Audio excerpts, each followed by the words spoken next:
Farmer Serving 3 here. What's going on? Just got the fire started, me and Pup chilling, and I wanted to come in here and say what's up real quick.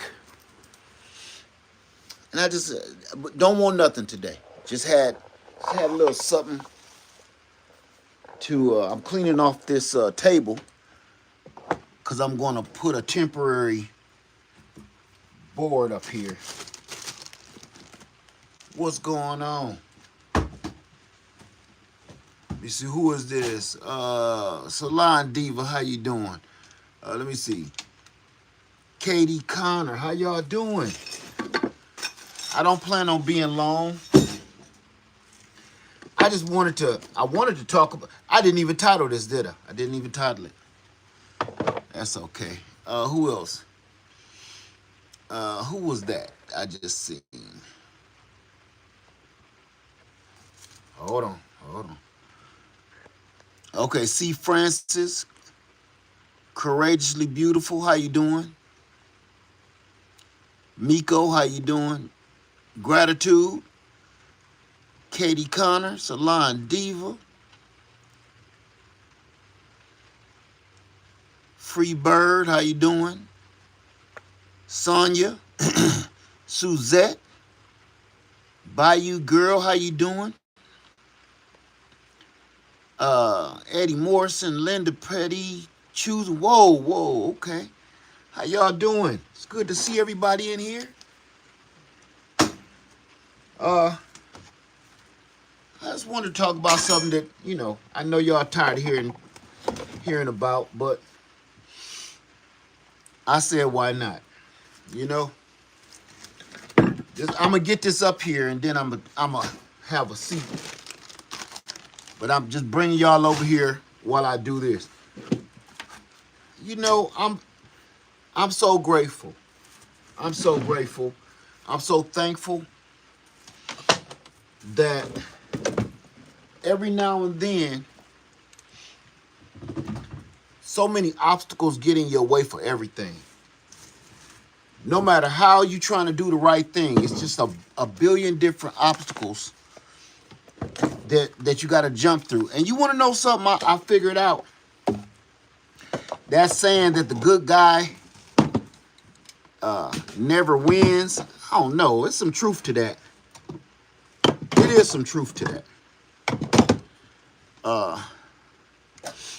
Because no matter how you try to put things and do the right thing. That's what it is. That's what I'm getting at.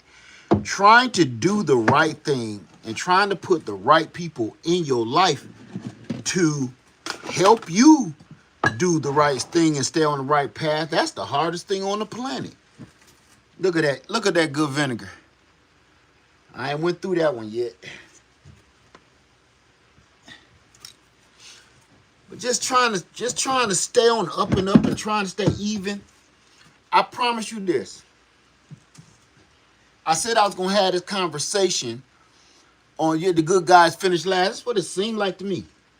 I was gonna have this conversation on the other channel, and I still gotta have a conversation on the other channel, Uncle Laird channel.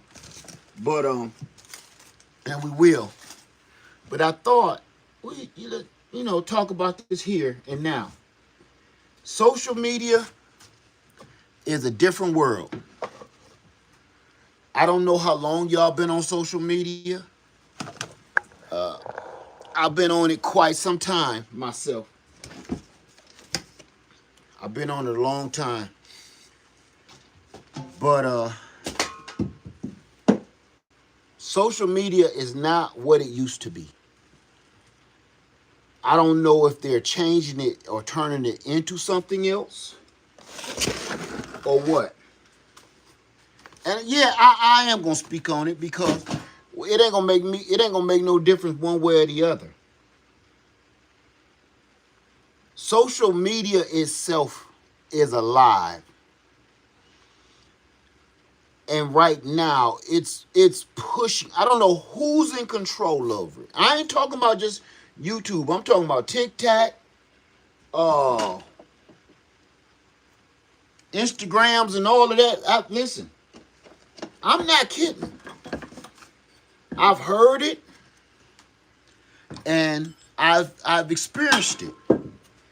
And what it is, it's like a psychological mind hump is what it is, because it got newer and older YouTubers trying to figure out how to do your platform better. What can you do to add to it? What can you do to make it more attractive to people? What I'm here to tell you, it's the reason why I don't change. It's the reason why I don't change.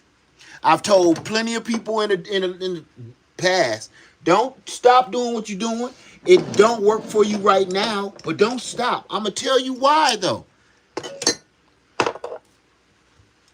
You could be the most boring person on YouTube, but you still gonna have an audience. Somebody want to hear that boring stuff.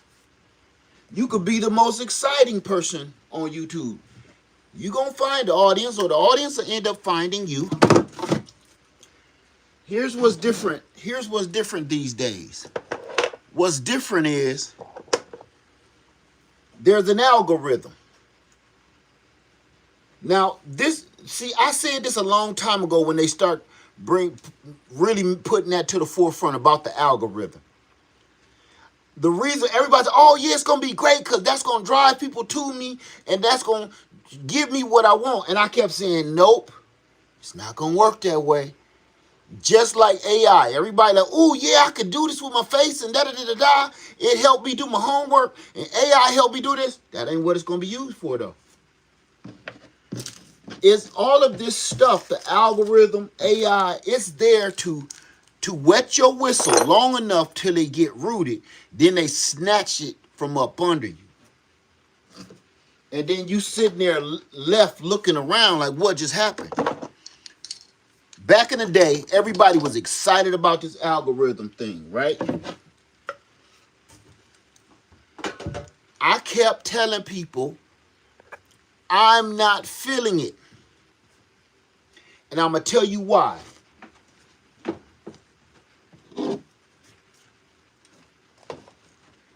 I wasn't feeling this algorithm thing, and the reason why I wasn't feeling it was because if there's a computer or a machine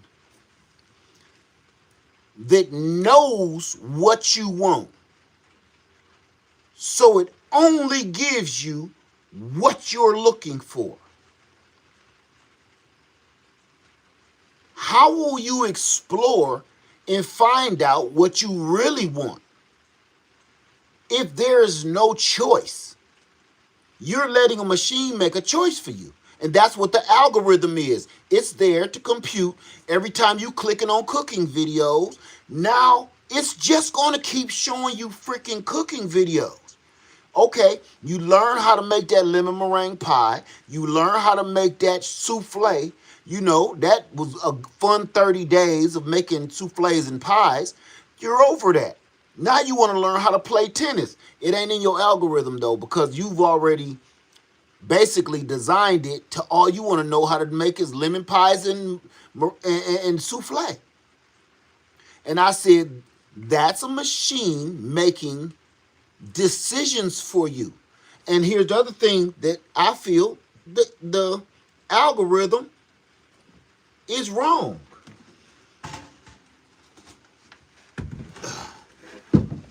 This is just some temporary wood I'm gonna throw up here real quick. Came out way farther than I thought it would.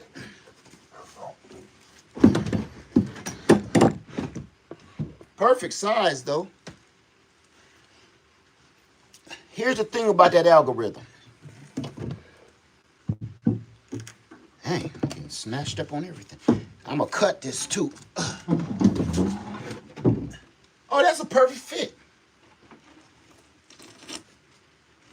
That is a perfect fit.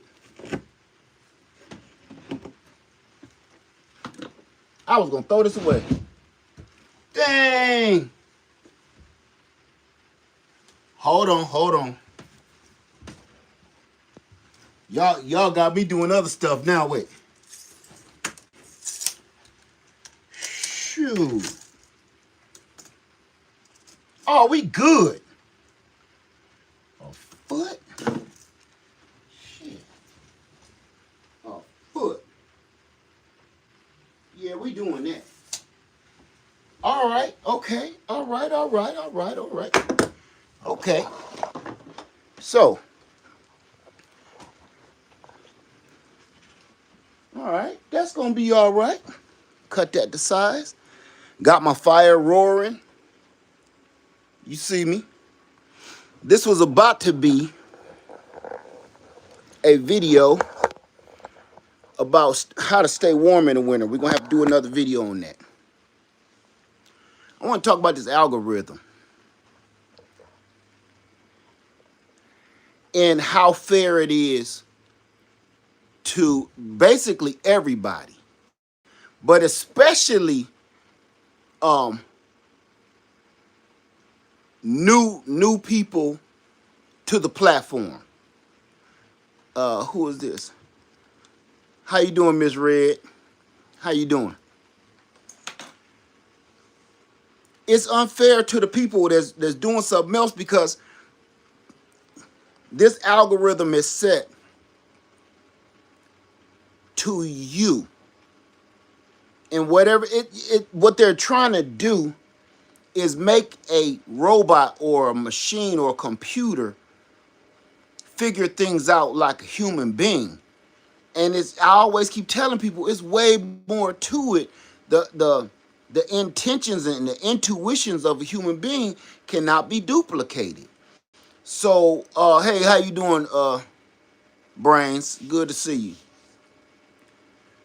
So they're letting this thing pick what it thinks you want to see. Or now it also is saying if you're a content creator, if you always see gardens in the background or you talk about gardening, it's only going to focus and send you to gardeners. Now, listen to this real close. I know it seemed like it, but it's not that many garden channels on YouTube. There's a lot of garden channels, but there's not so many that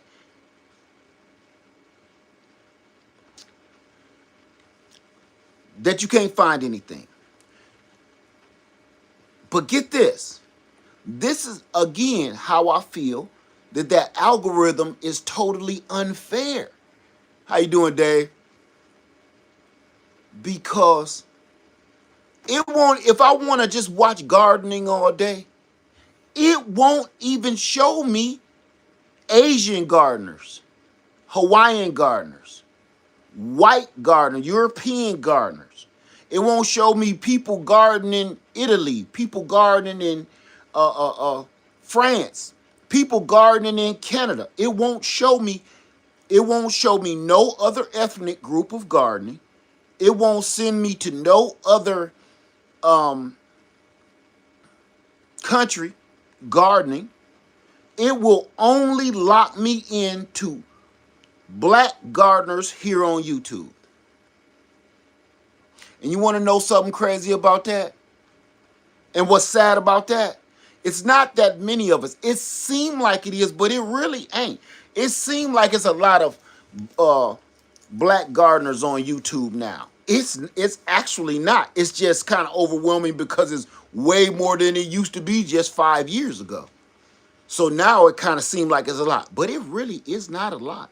I'm not talking about the gardeners that come on and garden and make about 3 videos and you never see them again. I'm talking about the people that keep on putting out good content. It seems like it's a lot of us, but it's really not. It's the people that keep working at their craft, and then there's people that pop in and they go and they come and they go and they come. And you be like, dang, whatever happened to your channel? You ain't made a video in like 6 months or a year, because it wasn't that serious to them, or it didn't work out for them. I'm not counting those people. I'm counting the people that stick in there and do it. It's not that many of us. So here's the problem with that. That algorithm will see I'm watching all of the black gardeners on YouTube, And that's only thing it'll let me see. I can't make this up. Sometime I put in the search engine all of my friends' name of all colors, ethnic groups, everything. And I have this, I can't make this up. Not only that I can't find them anymore, but you got to put the at symbol and then their name all together to find that person that you and them been rocking back and forth for 15 years. All of a sudden they're gone and you can't find them. You go to their channel thinking maybe they hung up YouTube, and you go and find out they just made a video yesterday, or they just made a video a week ago. And you're like, I don't remember seeing any of that. But that's the thing. Everybody is in love with this AI, and everybody is in love with the algorithm. And I'm telling you, it's going to be the end of us. It's going to be the end of us. Let me see. Say so true. I'm interested in a lot of different things now. I get narrowed into the last people I watch. That's it. That's it. And y'all know me, I do everything. I do everything. You're not just going to see me gardening. You're not just going to see me building on my homestead. You're not just going to see me with the pigs. You're not just going to see me with the chickens. You're going to see me with a tractor. You're going to see me with my wife. You're going to see me in Florida. And it's like, this machine wants to put me somewhere and categorize what I do and who I am, and it can't come up with a category for me.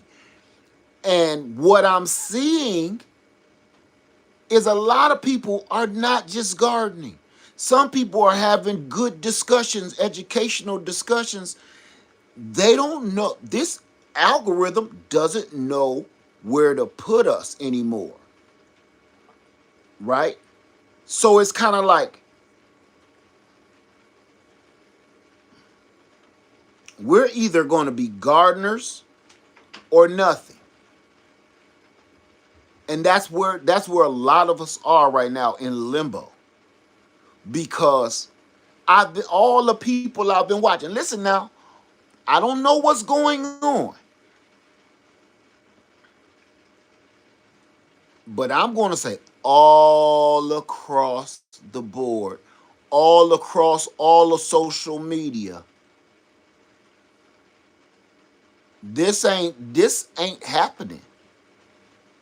Nobody is getting the views. And it's not, listen, I'm going to say it. This the other thing the algorithm do. If you're having problems getting the views on your channel, or everything is slowed down, people aren't being alerted to your channel, I'm going to tell you one of the problems.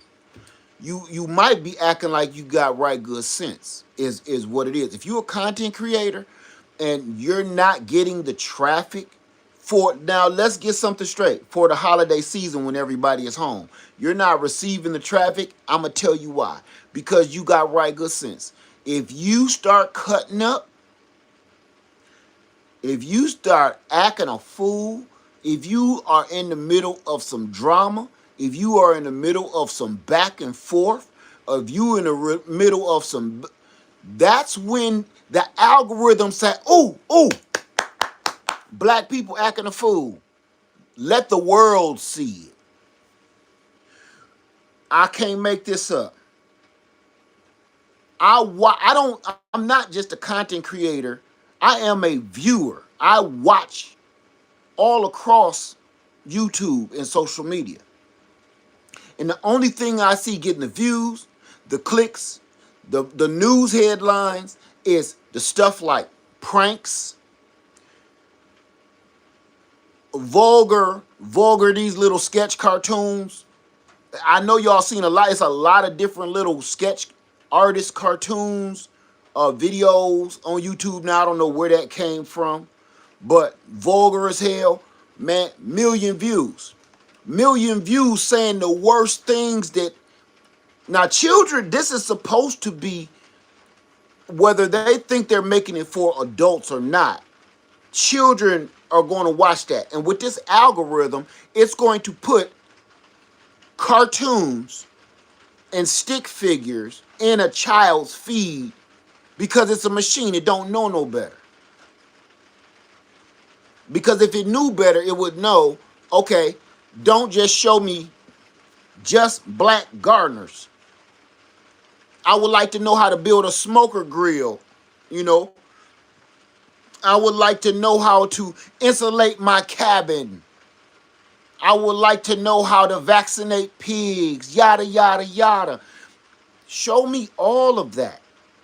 I don't want, see, back in the day, YouTube, man, it was wide open. And I'm going to be honest with you. The way a lot of us found each other didn't have nothing to do with the algorithm. Me finding all of the crafters, Crafty Leo, Unbiased LLC, 755 Media, all of these artists have nothing to do with gardening. I need you to understand that. Those are seamstress, fabricators, artists, amongst a bunch of different things. How would I have found them if I'm only a gardener? Or if I'm only a homesteader? Or if only I'm a farmer?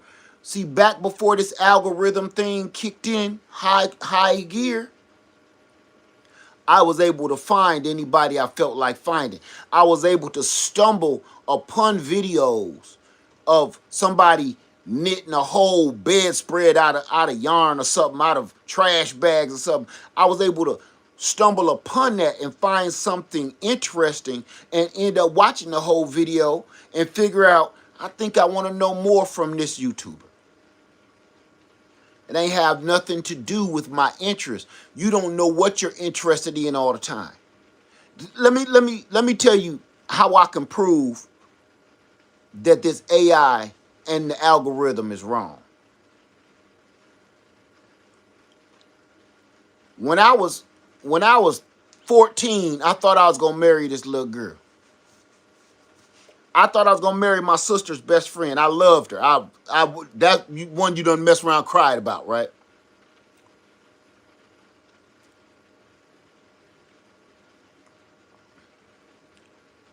Now I look back on how silly and foolish that is. That's childhood.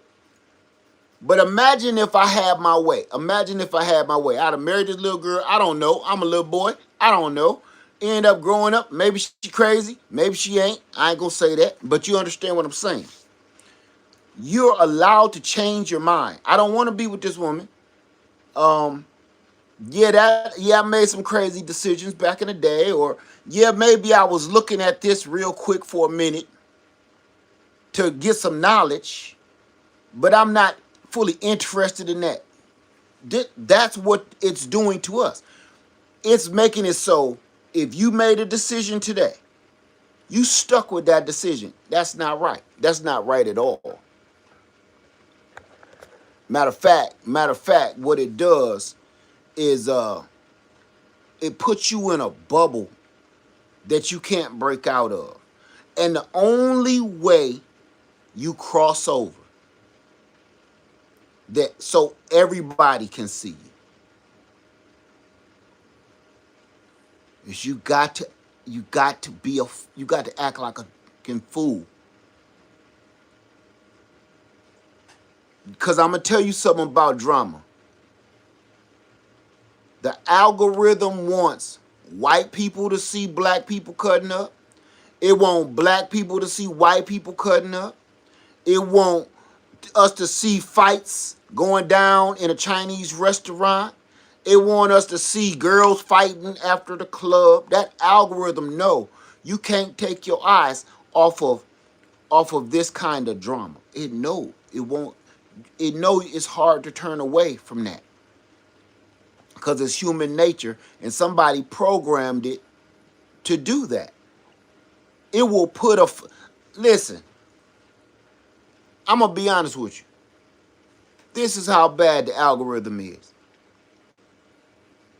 Say I stumble across First 48. I watch an episode of First 48 because I was interested in it because this crime happened in my hometown or something. So I typed that in, First 48 episode, Toledo, Ohio. Man, let me tell you something.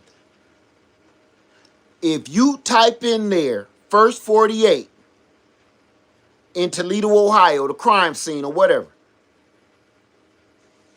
you're going to see those type of videos back to back to back. What it does, it literally that's like hitting the reset button on the algorithm. Forget your gardening, forget your homesteading, forget all that. You're going to watch stuff about crime from here on out. And how many people, raise your hand if you ever fell asleep watching YouTube and you wake up like, dang, all this crazy stuff gonna be in my feed.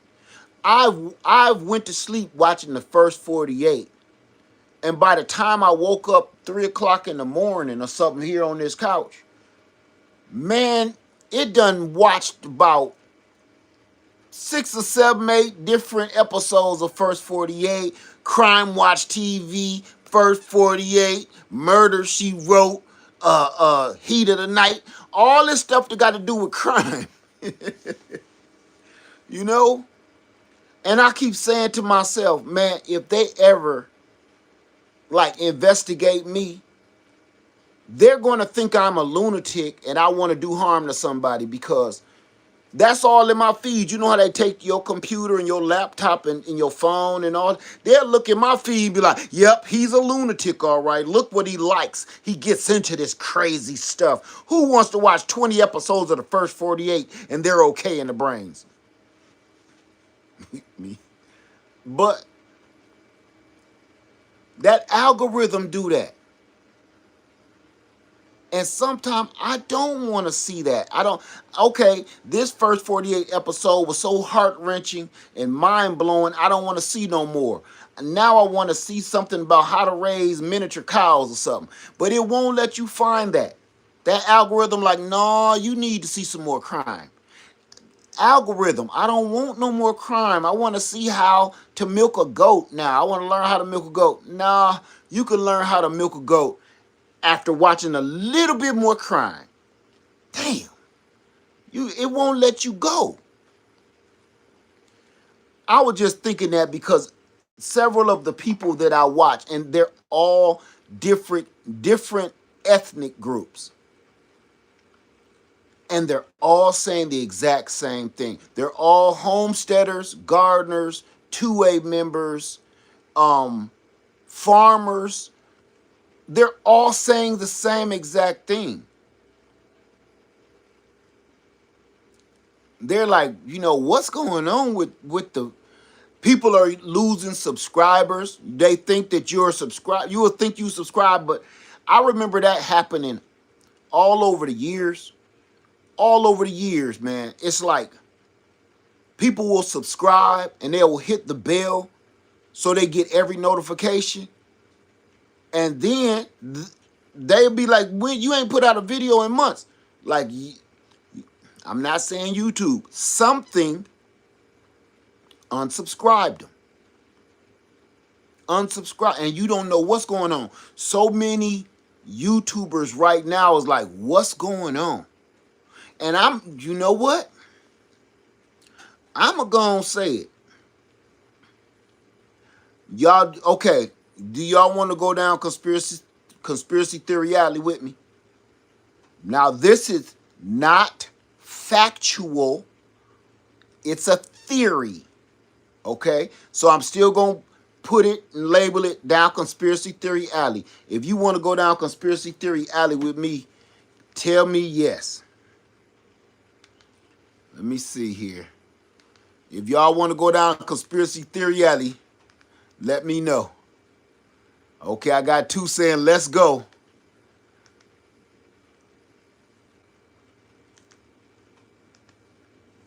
Okay. All right.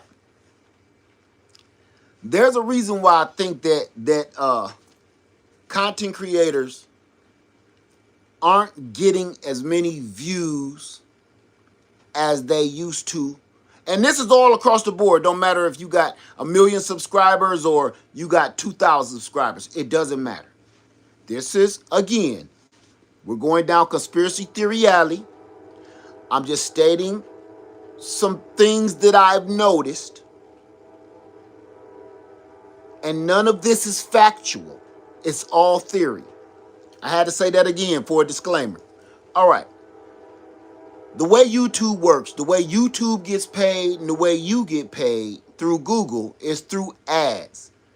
I don't know why everybody else thinks it's any other form or fashion. If you got the 30-second ab dude commercial on your video, you're not going to make any money. YouTube isn't going to make any money. Remember, YouTube gets their cut first. Then whatever's left, you get.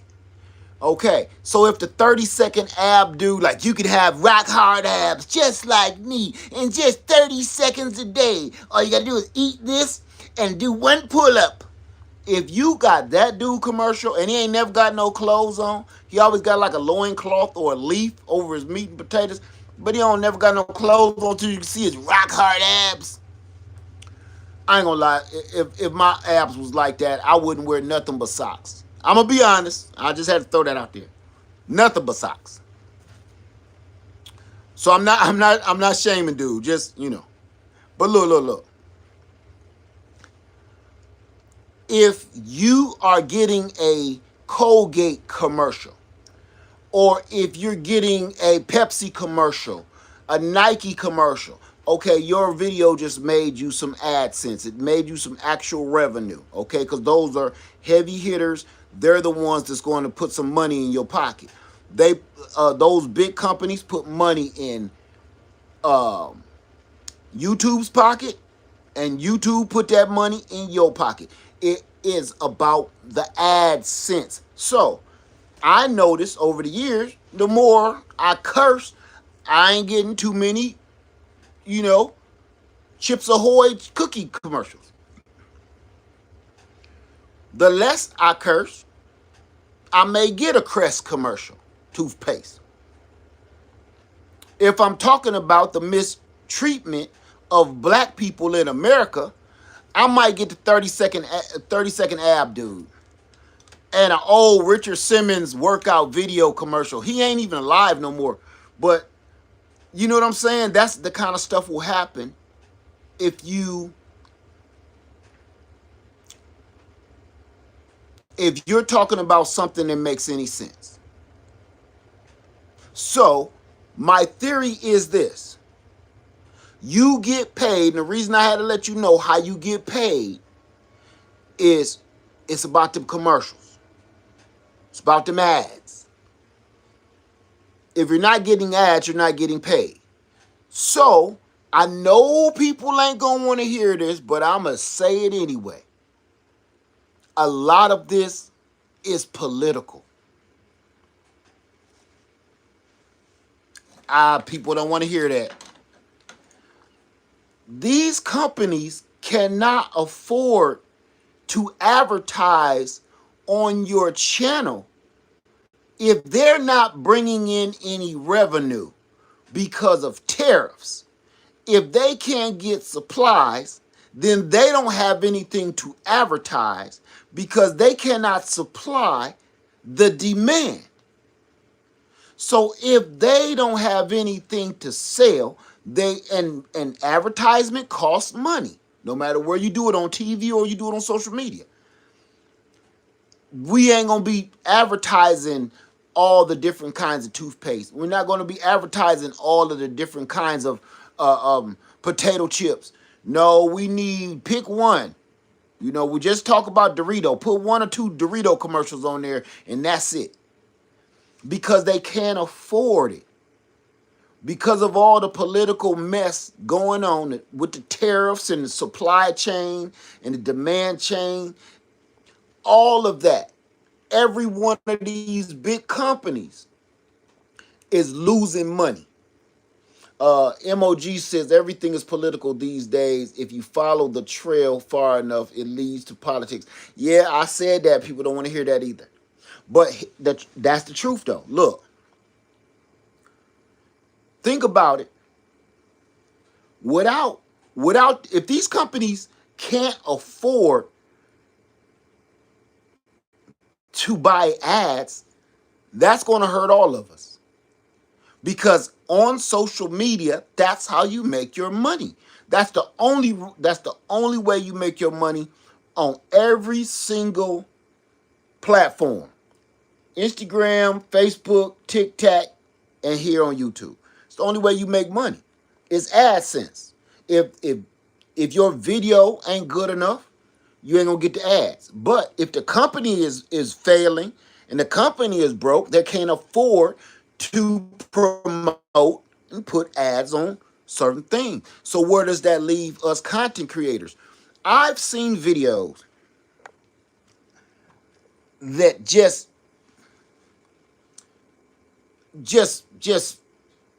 dope videos. Like this video if this was 5 years ago, this video that I'm watching would have went through the roof, million subscriber, overnight success. Some of the videos I watched some of y'all put out, y'all content creators, I'd be shaking my head. I'd be like, oh, this one is out of here. This one is out of here. Every time I see one, it don't matter what genre you in, I'm like, this video is out of here. I'm going to wake up in the morning and that video that he or she just put out is going to have 1 million views. It's almost a guarantee. You wake up the next day, it got 10 or 20 views on it. And I'm like, with the editing, with the content itself, with the person and their personality, all blended up in the video wasn't too long, it wasn't too short. It was so filled with information that you didn't know the video was over. Those are the kind of videos that I see, man, that's going through the roof. But nope. You look on a video and it may have 1 30-second ab video on it, and that's it. Now this might be a person with a 1,500 to 2,000 subscribers. But it's like, wow, man. That's terrible. That I see why a lot of people quit YouTube, because it's hard, and people going over to TikTok to start platforms. I wouldn't do that for my own personal reasons. Y'all don't even want to hear it. I don't want to have nothing to do with TikTok. I was on there. I was on TikTok. And when they said they was going to cut it off, I cut my TikTok off the day before that they had shut it down the first time. I was like, I don't even need that anyway. I don't even care. For my own personal reasons. I know everybody don't want to hear it though. Let me see. Angie says somebody used a couple of your videos on TikTok. You know something, Angie? A lot of people used a lot of my videos on TikTok. That was the other thing about TikTok. Let me tell you something why that one of the reasons I don't like TikTok. And they used it for some effed up stuff too. One dude taking snippets of some of the stuff I be saying out of my video to fit his sick ass narrative. Whatever, this dude ain't right in the head, right? And he telling people lies, and you using clips of my voice in my video. I wrote him like, hey man, take that off of there.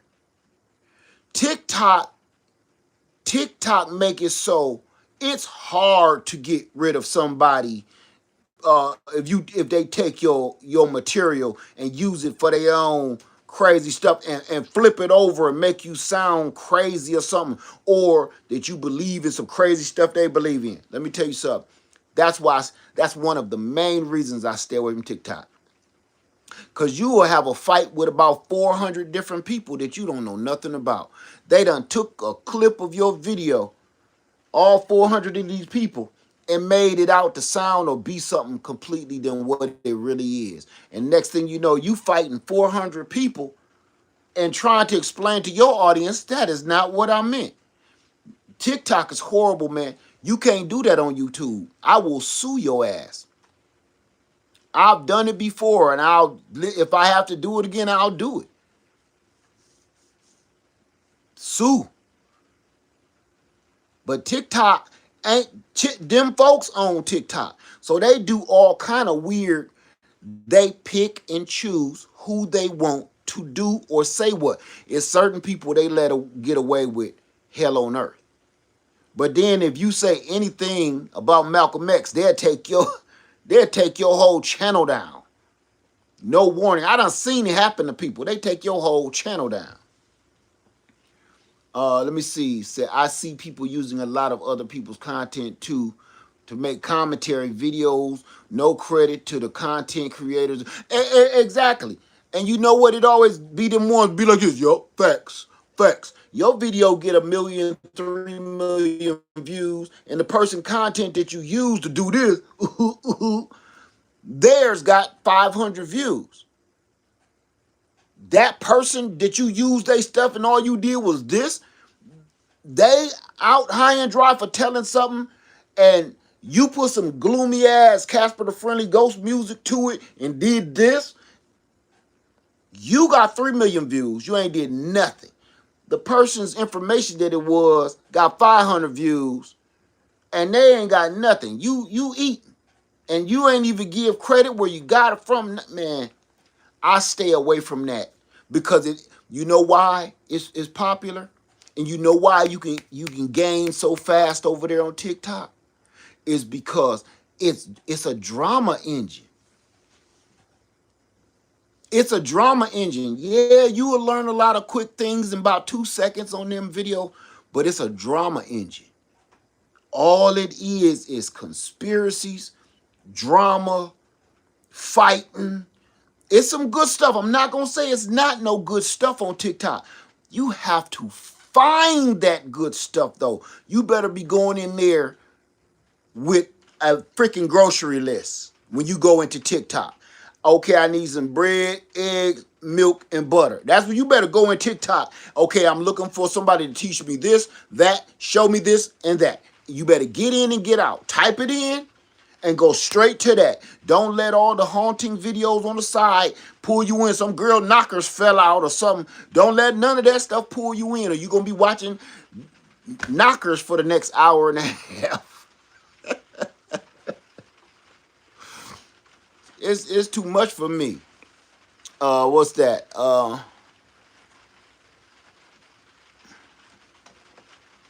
on.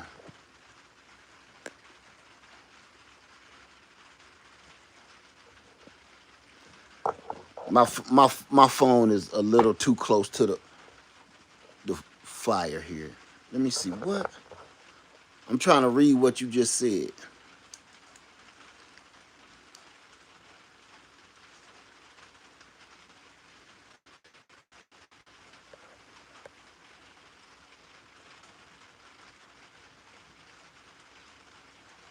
Hey, Granny Karma, how you doing?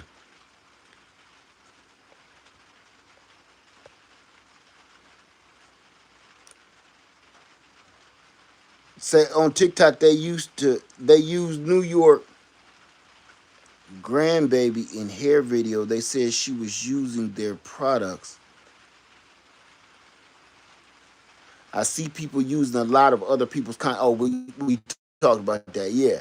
So say Leia, several people stole your chili dog content. Yeah, I saw that. And you want to know something? That happened right here on YouTube too. One dude in particular. I did it. Listen, I did it so everybody can do it. I'm not a fool. If I knew it was a patent thing, I would have had it patent before I showed anybody. That's one thing I'm not. I'm not an idiot. But this one dude said he came up with it. And every time I see somebody say they came up with it, I can guarantee MF&T you did not. Each and every single person that does it, all the way over in Australia, I see them doing it. They say, came up with this little method here. Yeah, Crocky, we're going to do it like this. And I'm like, no, boy. You better tell people where you got that from. But it's this one dude right here on this platform that did it. Well, it's really several. And they ain't trying to holler at. Of course they ain't gonna holler at me. Of course they ain't gonna give me credit. They've been doing this since day one.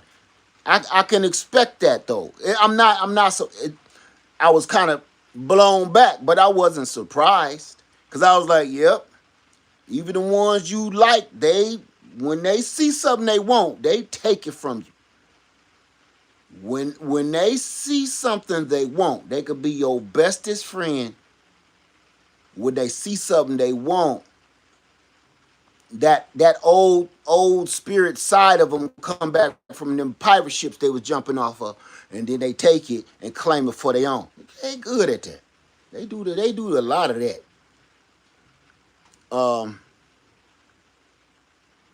You said we post for the benefit of others, but it's sad when they don't give you credit. You know something? I'm going to say this, Granny Karma. To me, it's not even the part where they don't give you credit that bugs me as bad. You know what bugs me the worst? Is when they said they came up with it. Now, not giving me credit, I can fix that.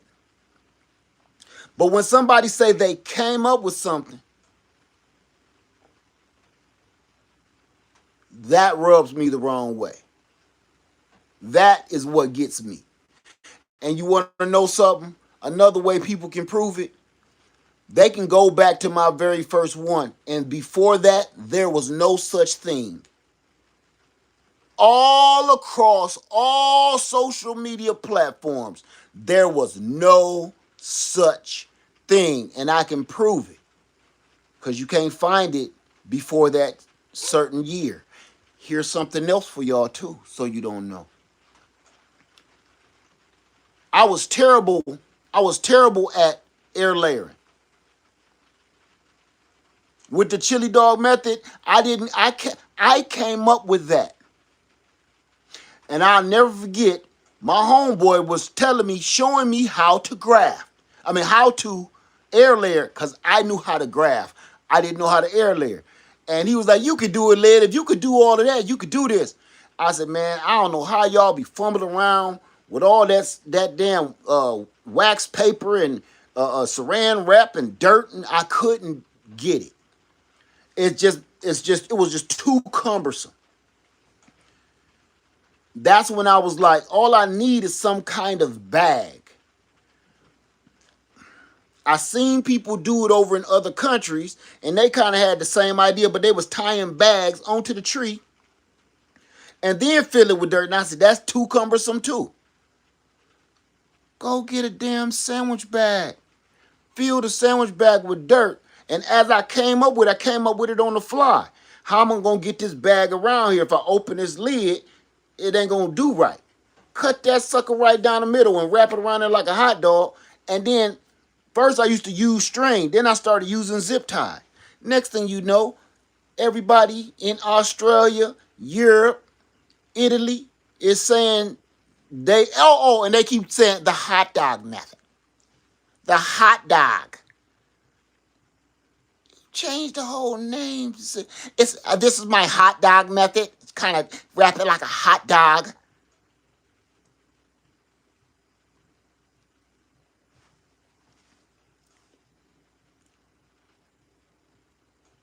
So when they say they came up with it and then call it the hot dog method, yeah, that's the part that gets me. That's the part that wants me to tear them heads off a little bit. But the other part of these social media platforms that made it kind of rough to be on social media is the competition. Just like we were just talking about, somebody steal your work and call it the hot dog method. You know, you kind of put it like in a bun.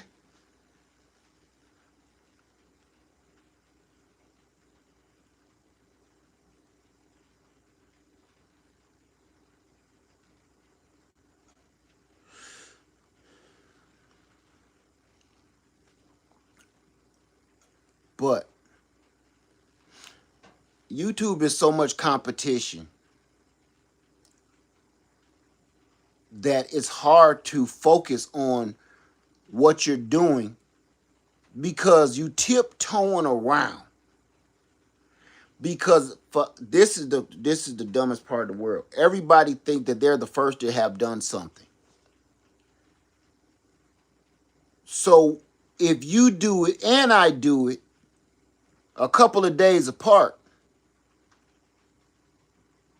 they say, "Oh, they stealing content, stealing content, stealing content, content, stealing content."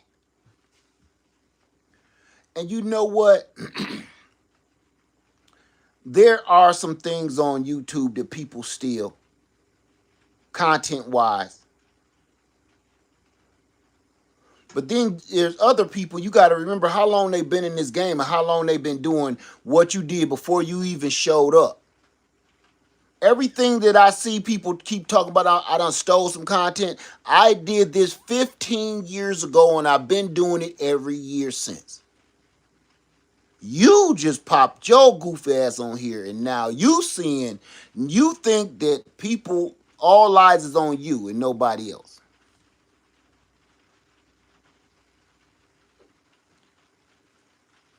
And it's like, it's crazy to me because they think that video is going to be the one that sends them to Hollywood, and it never work out that way because they don't know how this go. They think they be knowing everything and don't be knowing nothing. But one thing about this algorithm and this AI, it feeds off of negativity. I'm going to say this one more time. This AI and this algorithm feeds off of negativity. So every time somebody have one of those content wars, they stealing my content, stealing my content. I had that crazy madness go on years ago. Like, let me tell you something. It sickens me. It sickens me to even think that somebody would think I would want or need something from that. It always gets me.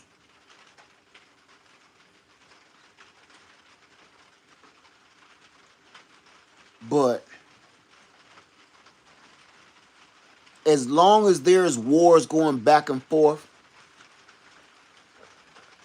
the algorithm picked that up.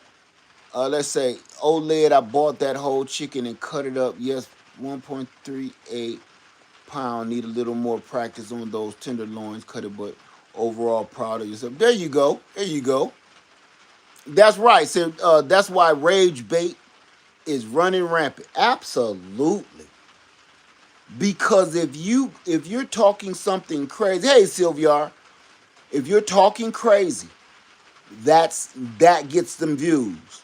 If you're pranking people, making people cry, hurting people, that gets the views. Those remember the guidelines back in the day. You couldn't be doing stuff like that. YouTube would take your channel down. Now that's who they pay. That's who they want. They want these kids doing that. And the games and the gamers. They want you to sit and watch another human being play video games or sit and watch another person eat their food for 2 hours.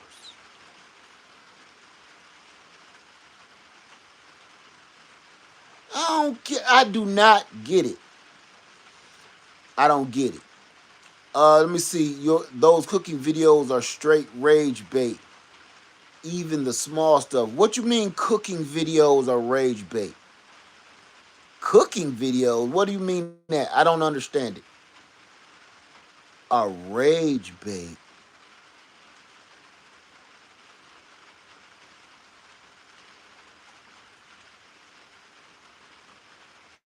Let me see. The algorithm is AI, and that is the problem. Right. Exactly. Yeah, the mukbang is crazy. Yeah, I can't. I can't watch that, man.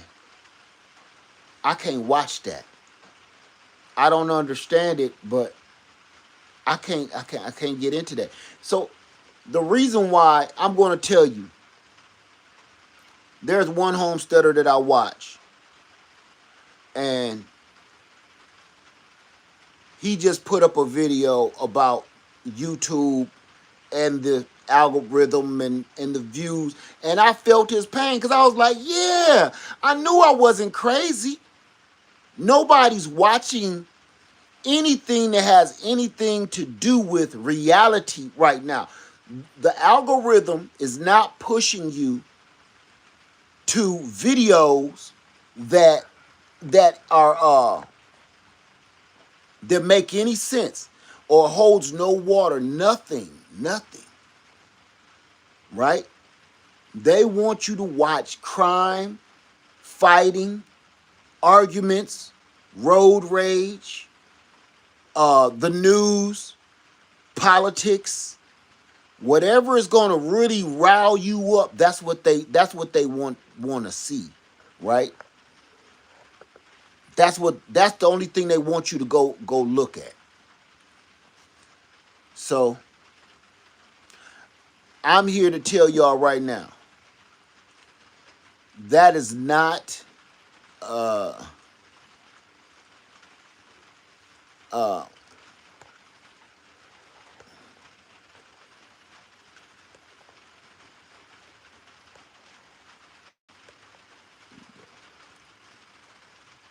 hold on a minute.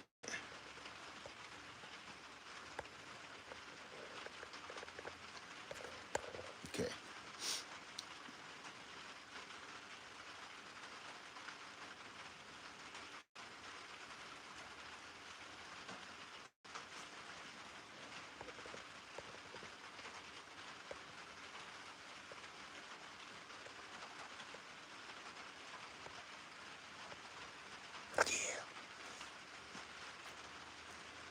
Anyway, um I said there's a difference between rage bait and trigger. Yeah, I don't know what none of that is. Uh Here's the thing. You can't talk about the things you want to talk about without consequences anymore. This is the new age of social media, and for all the people that's feeling like it's something you're doing wrong, it's not. The only thing you're doing wrong is you're doing what's right. That is not stylish right now. Everything that you think that you're doing wrong is telling you you're doing everything right, because that's the stuff that knuckleheads don't want to see, and they don't care about. It's about the money. It's about money. And hey, if you ain't, knuckleheads got money too. Knuckleheads need to be entertained. uh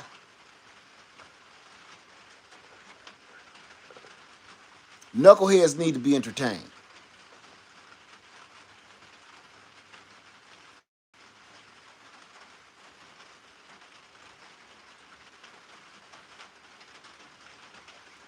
So anyway, I ain't want nothing. I'm just in here, and I just had a little theory I wanted to share with y'all. That's all. That's it. That's it. I was just listening to another YouTuber, And I wanted to reach out to him and tell him, it ain't you, man. Your content is the bomb. You doing all right over there. All of us homesteaders watching each other, and people that dream of becoming a homesteader, they're watching. It's not you. All of your material is on point. It's the system, the way it's built. And I'm telling you, I think the roots of the problem is this political. I'm pretty sure that the roots of this problem is political. Because they can't pay you nothing they don't got.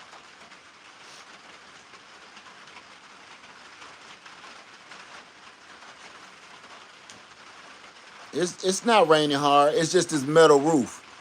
Believe it or not, that's just sprinkling. It just sounded loud.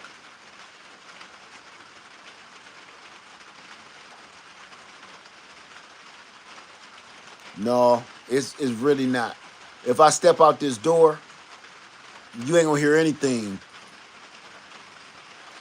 That's what a metal roof with no insulation sounds like. All right. So let me get out of here, y'all. Be hanging out here. I'm just so grateful, man. I'm so thankful. I can say this. I'm not complaining. I'm just noticing something and talking. I will say this. I'm thankful. Because I made the right decision at the right time. What a wonderful feeling to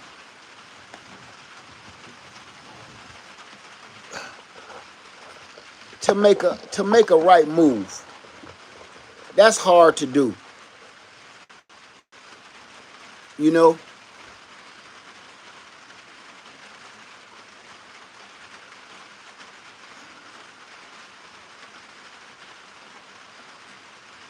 I said metal roof sounds great for sleeping. No, it don't. I ain't gonna lie to you. No, it don't. I'm gonna tell you, y'all. I put this little place together.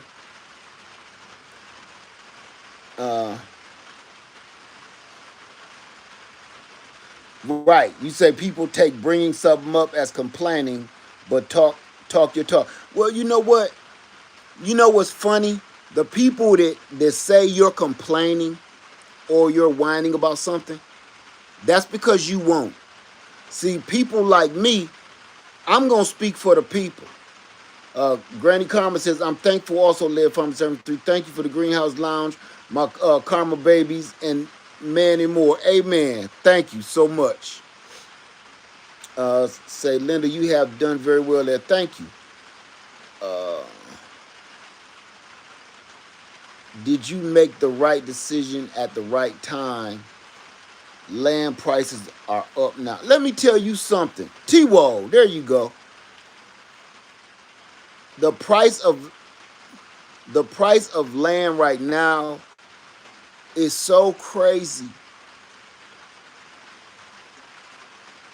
I want to buy some more, but I don't think I can afford it. Like at all. Like at all. Shoot, even through the bank, really. But I'm telling y'all, I'm going to say this before I go. Because I really didn't want nothing. It's just a chop it up kind of night. Man, am I thankful. I just want to, let's get this. I'm sitting on all these acres. Cabin in the woods. Middle of nowhere, pretty much. I don't need or want for nothing. I don't need for nothing. The things I want are irrelevant. I don't need anything. I'm dry. I got shelter. I got heat. I got free heat going on right there. free heat.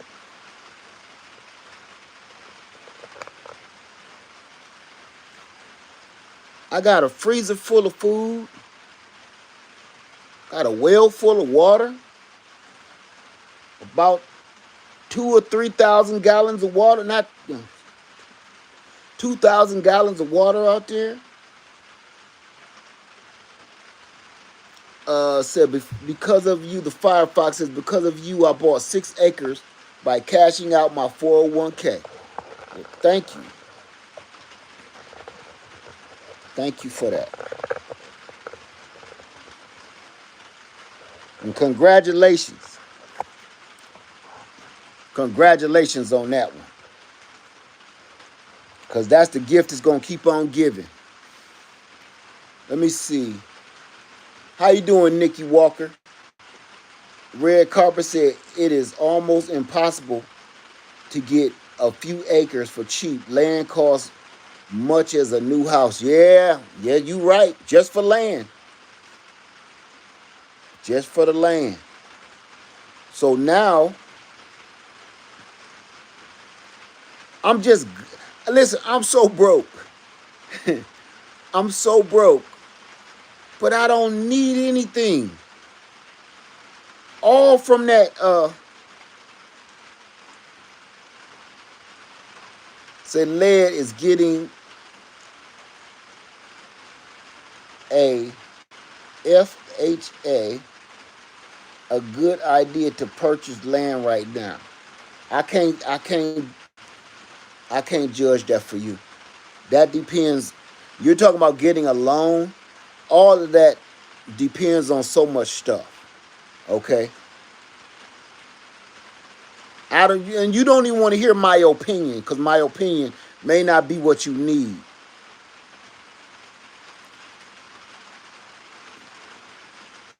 Jay says, Firefox, I wanted to do the same, but I didn't know if I should or not. Let's see, what are you talking about? Let's see.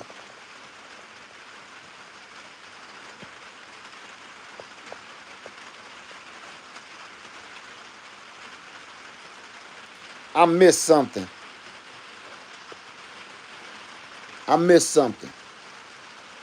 Say, that's what I'm thinking about 401k. Listen, y'all, I'm gonna tell you part of what I did. I can't make it up. And normally, let's go and chop it up. Normally, that's unheard of for you to do such a thing, like take out your retirement or early, take out your pension early, take out your 401k early. You're gonna lose a lot of money doing that. You're going, no matter what savings or retirement plan you take out early, they're going to penalize the crap out of you. Here's my question to you. They're going to penalize you when it's all over too. When you can finally draw the money out of that 401k, finally draw the money out of that pension and retirement, they're going to tax the hell out of you anyway. Nobody ever says that. Some people don't even know it. Before they hand you anything, they're going to tax what has already been taxed, over and over again. Until you end up with a check for about $25 looking around like, what happened?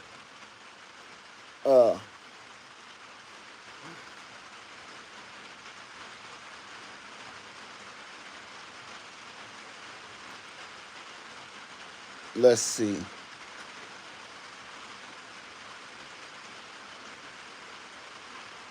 I cashed out my 401k and bought 13.48 acres for $39,000 back in 2020. That's unheard of right now. That's unheard of. That's unheard of. But I promise y'all this. I don't want to give nobody no bad advice. I don't want to give no wrong advice. I'm not a financial advisor. None of that. Let's get that straight. Zero. I'm telling you what I did. I set myself up for retirement. with all the money I saved and all of the money that I had in my savings plan, what I had invested, I took that out to buy this land cash. Did they penalize me for taking my money out of that savings retirement plan? Absolutely. I want to say they got about a little over 20%. I'm going to say around 27%. They got me. They got me hard. But this was my thought. Say, I'm retired. The Firefox says I'm retired in 70. 401k will disappear with the stroke of a computer. So absolutely. Future Surgeon says, what you say, Future Surgeon? You said 20% depending on what you have. Right. Mine was over 25%. Okay, it was bad. They penalized me bad for what I had. Say I got a little land in Colorado in 2019. Let me tell you, that's how I retired. I want y'all to know this. Know this for sure. If you want to retire yourself, you can wait 30 years or you can do it right now. You can. It's up to you. Retiring is up to you. We keep telling them the retirement is up to them. That's where we messing up. See, everybody ain't gonna like what I got to say about this. But we gonna talk about it any old way. You ain't gonna like what I got to say. Make it so I can see the screen. You ain't gonna like it. Because I've been saying this for the longest. It's all a lie, man. Retirement is a lie. Think about this. The government got your money for 30 years playing with your money that it belongs to you. They say we gonna hold on to this for you until you get the ripe old age of XYZ. And then we gonna let you hang on to it. That way you ain't gotta worry about nobody taking care of you by that time. Now that's what they said. The reason why we do this is so when you do reach your golden years, you can relax and you don't have to work no more and you can chill and enjoy life. But what they don't tell you is, even though you've been paying taxes on all of that savings and that pension and that retirement, you've been paying taxes every year. Every amount you accumulate, it is being taxed already for 30 years. But then when they turn around and give it to you, your checks say federal, state, city. They taking more taxes out of stuff they've already taxed for 30 years. Now with the money that they had that you was giving them, they was in the pool hall playing with your money, trying to make themselves make this country more money by using your money. Why would they hold on to your money? I want you to tell me, why do you think the government wants you to pay into this thing for all these years? Do you think they're doing this so you can be okay when it's all said and done? That's not how that works. Because if they were really okay and really wanted to take care of you right with your Social Security, your pension, your retirement, you know what they would do? Soon as you retire, write you a check for 30 years worth of all the money you saved up for that 30 years on a job, your pension, your retirement, write you a fat check, and you don't need them to cut you a check every month. Why are we doing this? Come on now, think with me. Why? After you retire for 30 years, Are you still waiting on the government to hand you a check every 30 days? It don't even make no good right dang on sense. You waiting every month so they can spoon feed you this money that already belongs to you and make you pay taxes on it. So which one you think would be better? If they tax you every 30 days on this check that they giving you, every 30 days you get taxed again. Or just give me the big payout and tax me once. Tax me once on the big payout sum, take your amount, and leave me alone. Now you can govern the rest of your money that you earned over 30 years. Say, look, hey, I'm about to pass away anyway. I'm going to leave this money to my grandkids. Or I'm going to leave this to my children. Or I'm going to buy a big plot of land for my family before I die. Now you can make power moves if they just cut you a check, right? Okay. You ain't got to worry about taxes no more. You pay taxes on your money. If you get that one payout, buy you a little house somewhere, sit down and relax and really actually enjoy your life. Now that you got all this money sitting in front of you, you can judge how it's being spent and how it's being dispersed. You ain't got to get $1,800 once a month and your rent is $1,500. You ain't got to do that. If now this month I'm gonna need $2,000. This month I'm gonna only need $1,000. You can do that however you want if you sitting on and playing with your own money. They have you think that you're gonna be living for free when you retire. But then when you retire, you realize you can't retire because the price of everything went up. But as the amount that they have been putting away for your retirement and in your pension and stuff and your Social Security, that doesn't fluctuate. So if you've been working since 1973, whatever it is, that 75 cents they've been putting in your Social Security and stuff, that 75 cents they taking out your check. Man, you just about to retire today. They still take a 75 cent out. They didn't rise with inflation and stuff. So the next thing you know, you look and they giving you a check for about, $57 every month. So here's what I did. I'm not telling you what to do. I said when I left the post office, I'm not waiting for nobody to retire me. And I'm not waiting to die to be working for another man, making him rich, and I'm still here scraping my knuckles. Nope.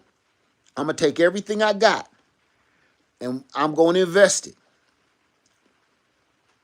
in a plot of land. Why land? I'm invested in this plot of land because now this is what you want when you retire. You need somewhere to go for free. That's the biggest part of the retirement plan, is you still need shelter. Your biggest part of your retirement plan is you need somewhere to go. Your kids really don't necessarily want to be bothering with you. Your grandkids don't want to be bothering with you. You ain't got enough money to get into the nursing home, because even the nursing home is like living in the Palmer House Hilton these days. It costs so much. They take them nursing homes or them adult living centers take every cent. They take every red cent. I know because I used to work in them. They take every red cent. And this is how they justify that. If your loved one is in an adult care center or a nursing home or something like that, and say they really are getting, they lived a good life, they're getting a good pension or whatever, that nursing home or adult care facility is taking every red cent from your loved one. Just like they taking it from them because y'all well off. The poor people down on the other end taking them from them too. The poor people on the end of the hallway, this plate of food, mashed potatoes and Salisbury steak, only cost them $10 for the meal. But your parents, as your parents is well off, they charge your parents for the exact same meal, mashed potatoes and Salisbury steak, $59, $100 for the same meal. Because your loved one is paying more into this situation, but you ain't getting no better treatment. None. I know, I worked there, I know the ins and outs. So why would I wait for that instead of taking everything I have now and purchasing the most important part of your retirement? Is where is you gonna live at? For the price that it costs to pay taxes on my land, I can find that walking through a Walmart parking lot. I can go shine a man's shoes and make the taxes on this land. I can go wash somebody's windshield and make the taxes on this land. Everybody keeps saying, you still got to pay tax. Man, let me tell you something. I pretty much put what my taxes is in my gas tank to fill it up in this Chevy Tahoe.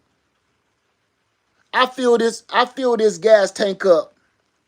Let's say if I fill this gas tank up about 5 times from empty to full, that's what my taxes looking like. You can find that outside playing a damn flute in front of Walmart or something with a hat on the ground.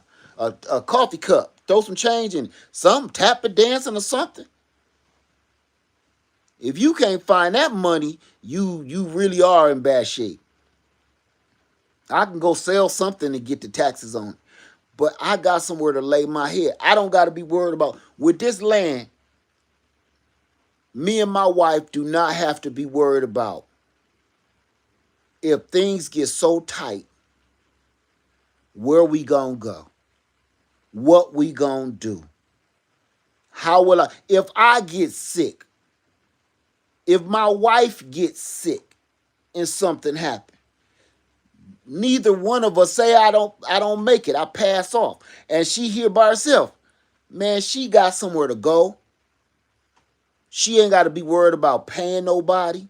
She ain't got to be worried about nothing. She can come right here and live without worrying about, oh, I got to break my back to make money now that my husband gone. No, you don't. Everything you need is here. Everything.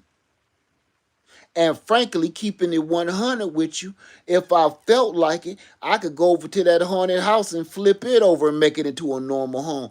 I don't got to do, my choices are endless. My choices are endless. So yes, I did cash out all my retirement.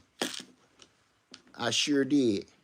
Yes, I did cash out all my cash savings that I had in my Christmas stocking. And I'm broke. Say you can find raw land reasonably priced in Texas, Arizona, New Mexico, but it's going up because a lot of people start purchasing. Yeah, a lot of people selling out there too because they've realized they can't handle it. I've been following that, especially Arizona. But yeah, this is what I did, and I'm glad I did it. Every time I don't got money to go off and do the stuff I want to do, let me see. There will be a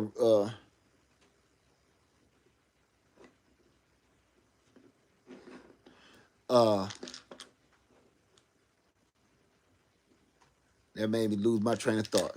Anyway, I'm telling y'all right now, I'm glad I did it. I'm glad I sold off all my stuff. I'm glad I did it because now, man, you know what? I'm not even here right now for no reason. Will you ever sell your home, live there full time? I don't know. That's not the plan. I don't think I'll ever sell my home unless I have to. My home is worth a lot of money. That's a bargaining chip.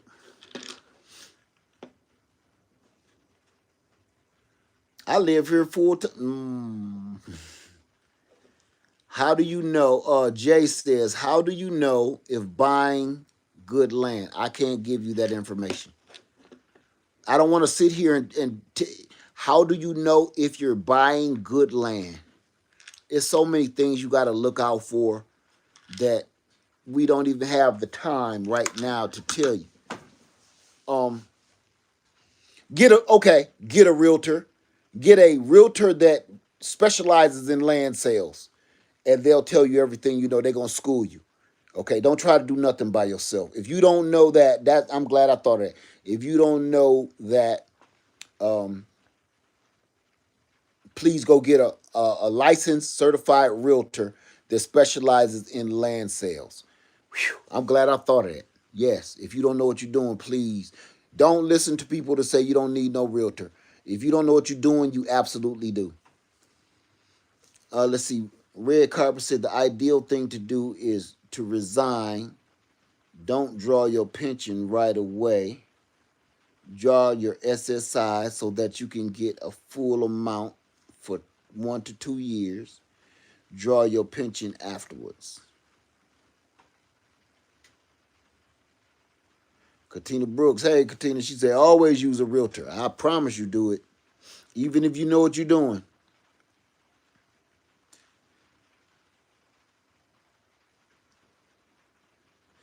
Firefox said you own your own land, shelter, grow, and your own food. You're not broke. That's not what I mean. When I say I'm broke, I'm financially, fiscally broke. Like if I wanted to go make a power move, I can't make a power move at this very moment. Financially. But see, that's the thing. I don't need to do anything.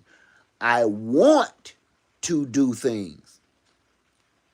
I got my eye on a piece of land that I don't even want to talk about that, but I got my eye on a piece of land.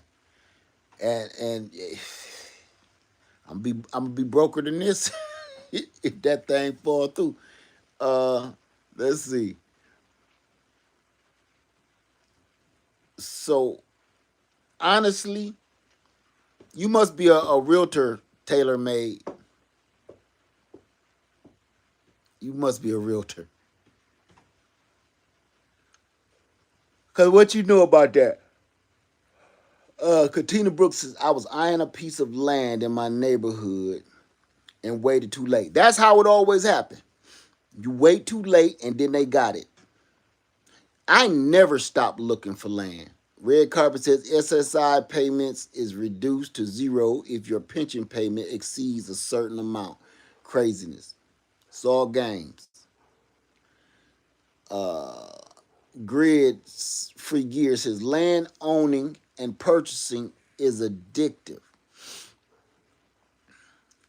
It's like playing a game of Monopoly. You want to own all these pieces on the board, so because you got other ideas what you want to put, do with them. It's no different because I got a plan I'm working on. I got a plan that I'm working on. I don't want to say what it is because I don't want nobody tripping. But I got a plan. That's all I'm saying. And it includes all of y'all too.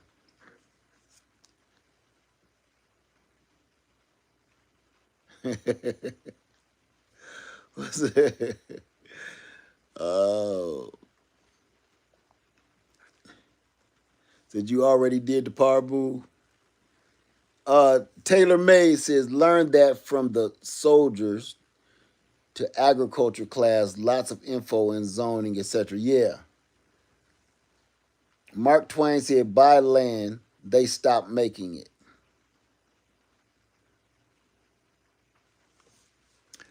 Look, this is the best thing. Let me get something right. Let's talk about because we're gonna stay on here a minute longer. Let's talk about why you don't want land. That's an easy one. Karen's World says selling my land in Louisiana so that I can buy something on a higher ground. They are making us build 18 feet in, oh my goodness, in the air. Jay said, would you buy, JD says, would you buy a mobile home, someone else property, and pay it off before you get your land? Would you buy a mobile home, someone on someone else's property, and pay it off before you get the land? I don't understand your question. I don't understand your question. So you saying, thank you for that, Shaggy, for the pond fund. Thank you for that. I appreciate it. Um, so here's my question to you, my friend. You said, thank you for that. Let me get this right. Would you buy a mobile home, someone else's? Is it on someone else's property and pay it off before you get land? It depends. It depends if you get a good price on it. And number two is if they want to kick you off that land, where are you going to take that mobile home? Because you might be giving all that money to somebody and you don't get nothing out of it because they can have it towed away and you'll be screwed.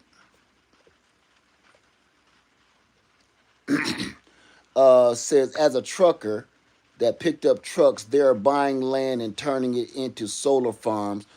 I'm talking 10 and 20 acres. I've seen that. Yeah, everybody is telling you don't do that, young man.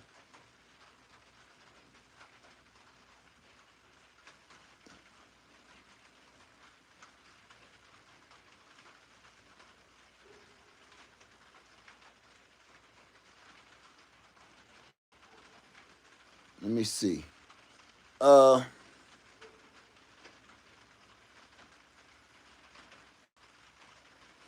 I'll look into more of that before I go into that, my friend,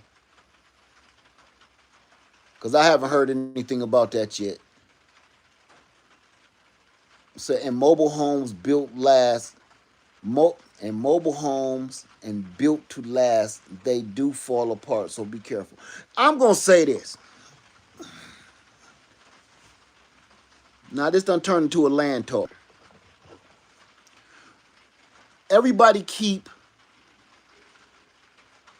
everybody keep wanting me to go into this haunted house and turn it into a living dwelling. There's a reason why I really didn't want a mobile home on my land. Number one, I already got two of them. I don't want two. I don't even want one. There's a reason why I don't want a mobile home. I don't care what nobody say. If you buy a mobile home, it's thin as paper.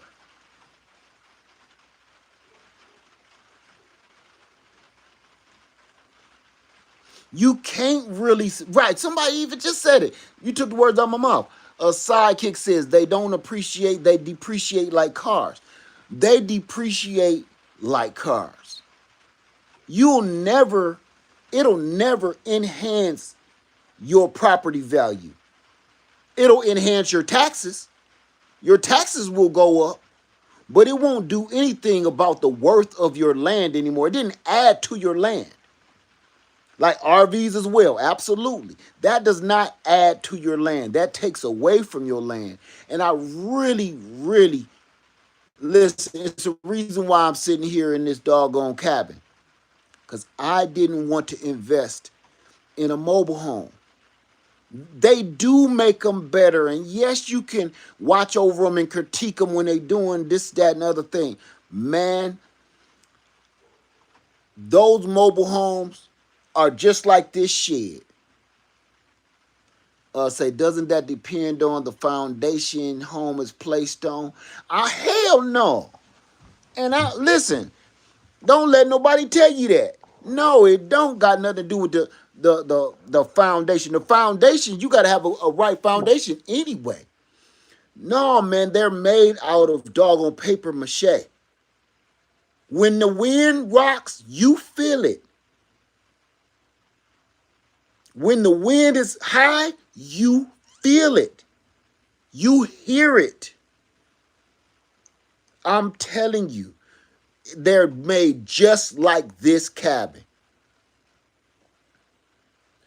I don't care how much you pay for it. I'm going to tell you this. To be 100% real with you, if I was just down for the pound, I just need to live in a mobile home, I would get one of them old joints, one of them old 1958, 1960 mobile home with the big metal all around it and them big ass bay windows in it. I would get one of them because everything in that mug is solid as a rock. That's before, think about this. Back then, they weren't shipping this mobile home 200 miles or 300 miles. The furthest this mobile home gonna go is, about 5 miles or something. No, they gotta make them mobile homes lighter so they can pass inspection, so they can be on the back of them trailers, and now they can drive further with that mobile home. So they can't be having no big giant way down tonnage going that far distance. You just can't do it. So they gotta make them lighter. So with them making them lighter to be more roadworthy, that is taken away from what you got, what you bought. Let me see. See, people need to make sure their house land aren't separate taxes. See, okay, got that one. Hold on.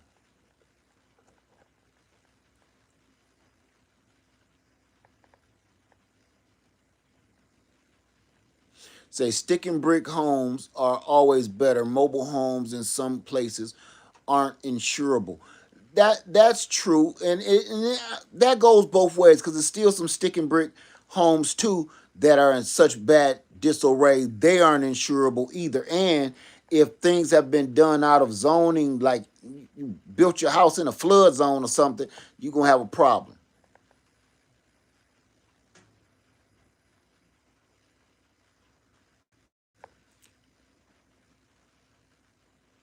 Now, you say, who is that saying that? Gina, you say considering a container build home. I'm going to say this. I'm going to say this.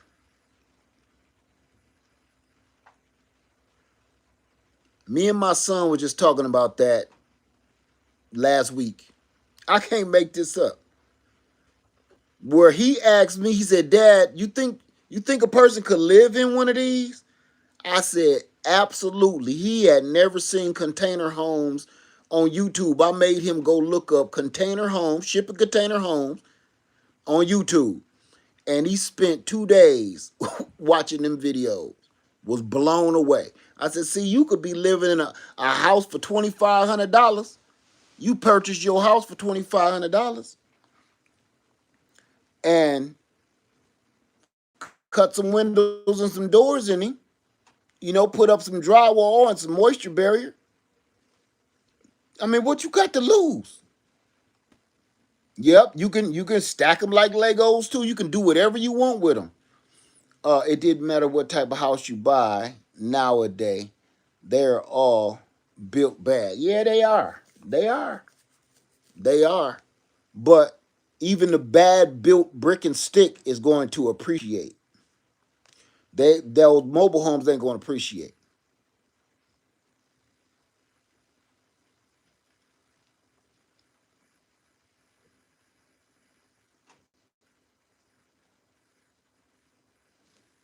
Said just build a tiny house under 500 square feet. It's not taxed and considered an RV due to its size. And I'm going to say this. You are absolutely right. If you get something over 500 square feet, everything changes. That's when things get weird. And you know what? Once I learned the law, get this. Did you notice how a lot of those homesteaders was getting attacked for living in those cabins that they was having like this? They were over square footage and they was considered something completely different. They get those 20-foot wide or 16-foot wide and 40 or 50-foot long ones. That's when they get them. That's when they get them. Because they be like, nope, you can't do that.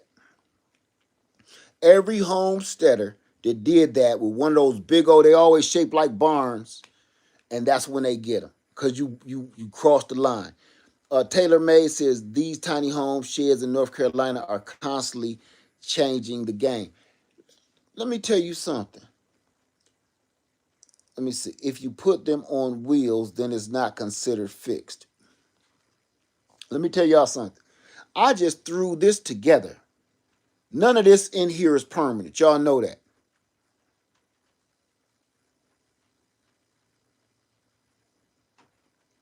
Let me see.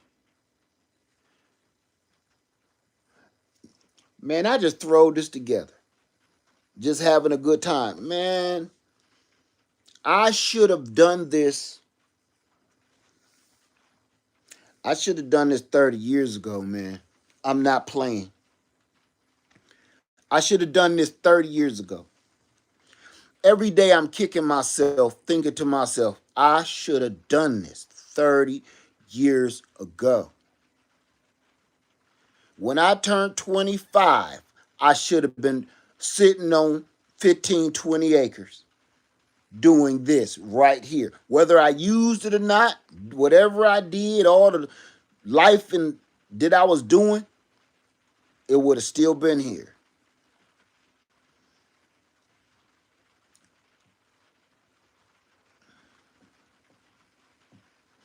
If you build it directly on land, it is taxed, right? I'm gonna have you do your due diligence on that, okay? Have you heard of Earthship Homes? Is that the house? Is Earthship Homes the ones that they make out of glue, mud, and Pepsi bottles? Henry says, Led finally read one of my comments. What you talking about, Henry? I catch him when I can. Granny Carmen said, you did great. Better late than never. Amen to that. You did too, for that matter. You did great too. Better late than never. Taylor May said, going to build something on my parents' property in the country soon. Digging out another garden area now. Okay. Old Cool Island said I said the same thing, Led. What did you say? What did I say? What did I say? What did I say? Will 1079 said, let me see this, read this first. I'm 39 and I'm about to do this. Appreciate the blueprint. All right, do your research too, okay? Just don't be jumping out there doing something because I did it and it worked for me. This world has changed in the last 2 years since I did this shit. Going on 3 years now. That's crazy. But this is what I did. And this is my retirement. I don't have to show you a check stub. I can show you the deed.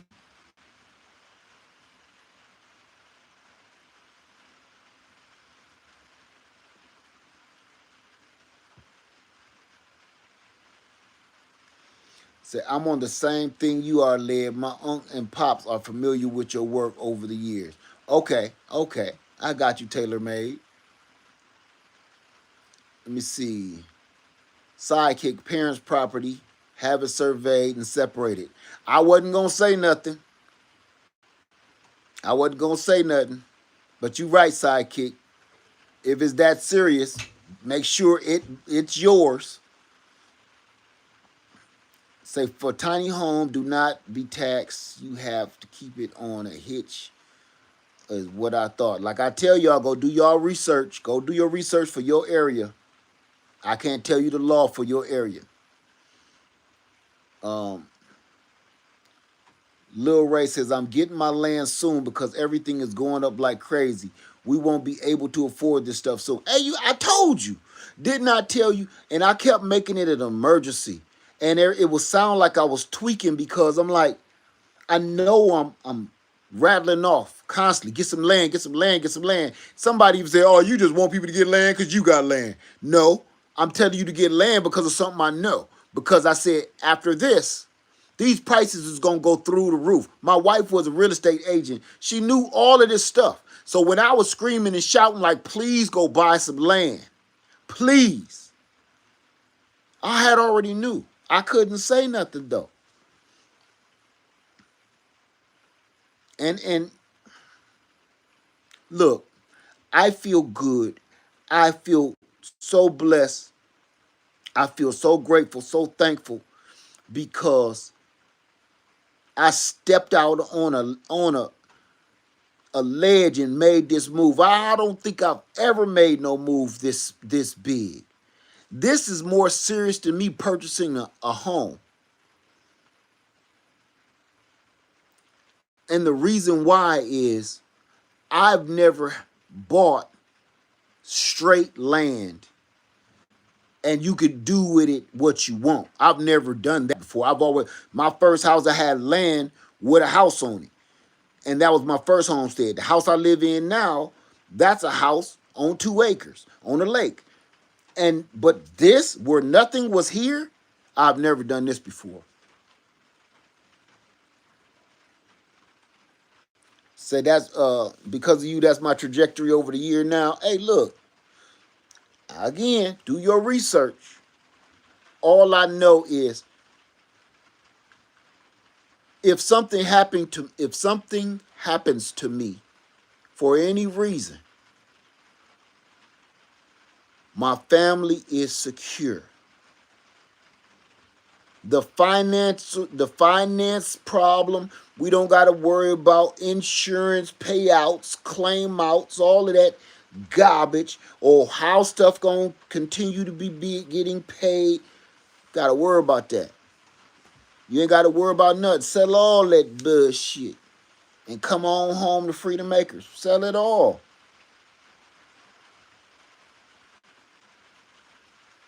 Sell it all and come right here. My wife, she could build whatever she want to live in here and not have to worry about somebody coming to take it away from her if something was to happen to me. So that's what you want when you retire anyway. You want to leave your loved ones something. So if something do happen to you, the household doesn't just have to depend on you. The household always breaks when the leader falls. When my father passed away, you know, that hit us all hard. Even though my dad, he didn't want to retire. That was his choice. He could have. He just liked going to work. But it put everybody in a weird situation because he was that rock. He was that anchor for the whole family, the whole DNA strand. So when my father passed, we was all kind of lost. And we all literally, say some private stuff, we all kind of lost our direction. We all kind of broke up, went our separate ways, state to state to state, and we all kind of lost that goal, I guess, we had in our heads. And the only way that I could try my hardest to fill my father's shoes and bring the family back together again. What's one thing that can bring families back together again? Gatherings. And imagine a family gathering where there's nobody else. There's not another family across the street having a birthday party. There's not another family over there having a wedding. There's not a family or they're playing tennis or racquetball over here in the sand, volleyball, while you're trying to be close and intimate with your family. Y'all want to play a little Too Short and Snoop Dogg, but you can't because of the rules of that park policy. Can't be playing loud music or whatever. No drinking. No smoking, no nothing. But when you get your family together, you want everybody to be able to relax and enjoy themselves, feel safe, but at the same time be themselves. You don't want to be interrupted, and you don't want no outside fighting other families about them and their activity. Where can you do that? Right here on your land. So I figured that's part of the way to bring the family together. We can come here on this land anytime we want to and have anything we want that will cost everybody thousands of dollars to rent a park for the day, to rent some land for a day, to rent some land for an event, a wedding, what is it called now? They had them gender parties, tell what sex the baby is. You can, a birthday party, graduation party, you always renting out some park somewhere so everybody can get together. You spend thousands and thousands, and then you have family fights because Uncle Ray didn't chip in on the price of the park. And he always said, man, I'm gonna pay you back. You act like people ain't gonna give you your damn money. That's why I almost didn't come. Because I knew you was going to start something, Bill. Well, you ain't chipped in, Ray. That ain't none of your damn business. We can go talk to Mom about it. But you know something? I don't got to worry about who going to chip in. Just come here and relax. Shut up. Love each other. Hug on each other for longer than you're supposed to. Any event, we done already been out here on our own little private events, me and my family, and they're not to be televised. But that would have costed us thousands of dollars. Thousands. What a feeling, man. I don't got to be waiting around for no check that I'm going to get and look at and realize I need to go Uber Eat or be a Walmart greeter. Because them Social Security checks, pension checks, retirement checks, you look at them, and the first thing you do, I need a job. First thing you do, you need a job after you look at that check. Because you know, my mama, she'll be looking at a check. She get her little thing. That's the rent. I don't know how I'm going to eat. Look, how many people retired or know somebody retired, and after they get their check, the check that they get is just to pay their rent. And ain't all of it.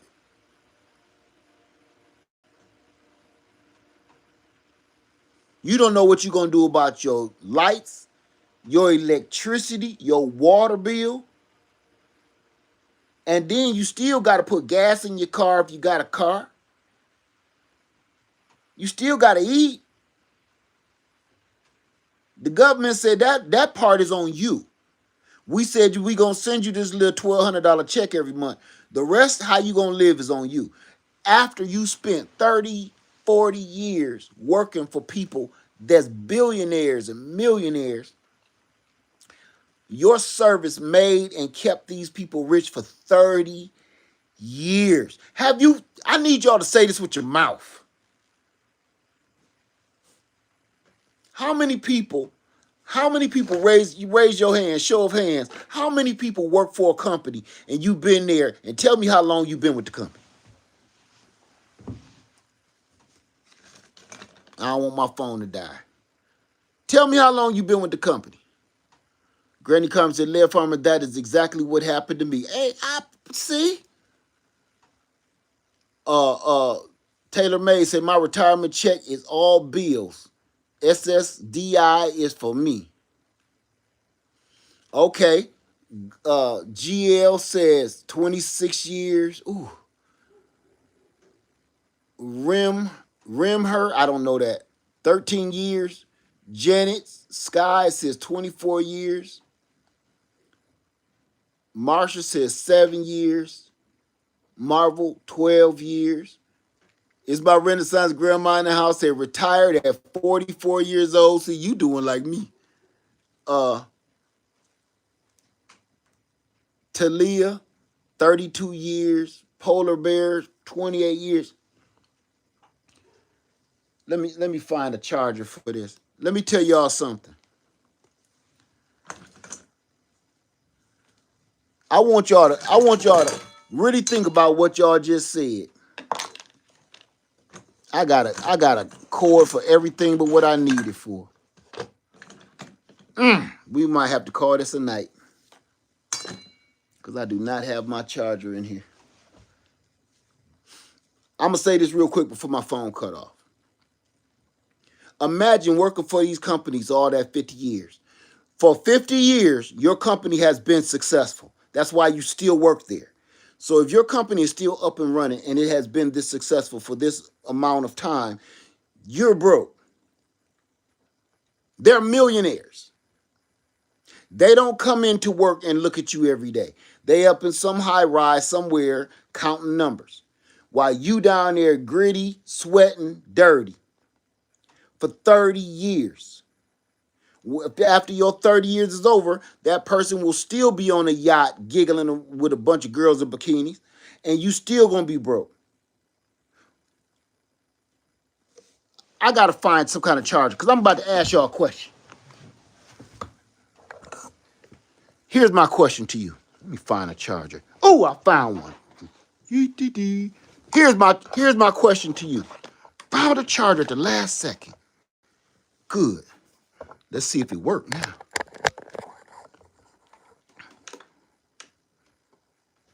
Please work. It's working. Okay. Good. We can, okay.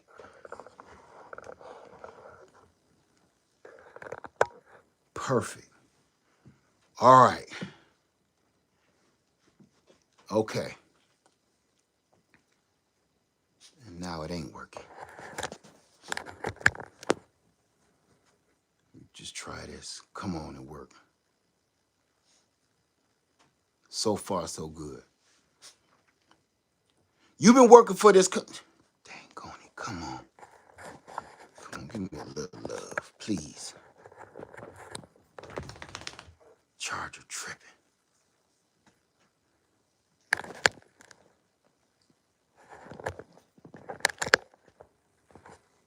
Give me a little love, please.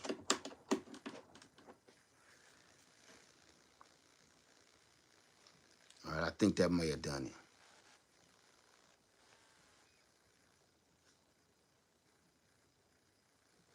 That may have done it. Okay, 40 years of working is the time and land and home. What? 40 Sylvia says 40 years of working is the time you buy land, home, become debt free. So that's a blessing. I can barely find a place to work and stability longer than 3 years. See, that's what I'm saying. We're going about this wrong. We're going about this whole thing wrong still. We're still trying to do this the way that they made it. They set this up this way. They set this up to make us think it's time for you to retire in your old age, that you're going to be fine. You can live out your dreams with all the money that you're going to be getting. Think about it. Say it with your mouth. 30 years. How much money have you made for this company?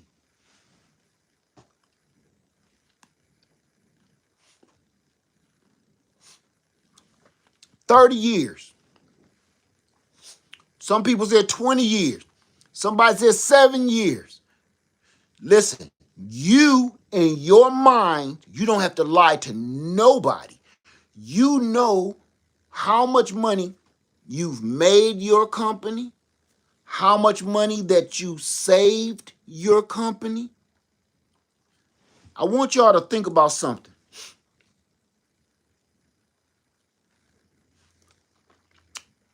This ain't saying that you're some kind of Superman, uh, but let's be honest. There's some good people out there, and some of us is one of them. Let's be honest. How many times did you save your boss's butt or saved your company some money because of an idea you had, a solution you had, that only took something, a few words like, well, we can make this, that, because I do this all the time. And said, we'll try that next week. Next thing you know, you saved the company time, you saved the company money, you saved, and now they implemented this as this is how it's going to be done from now on.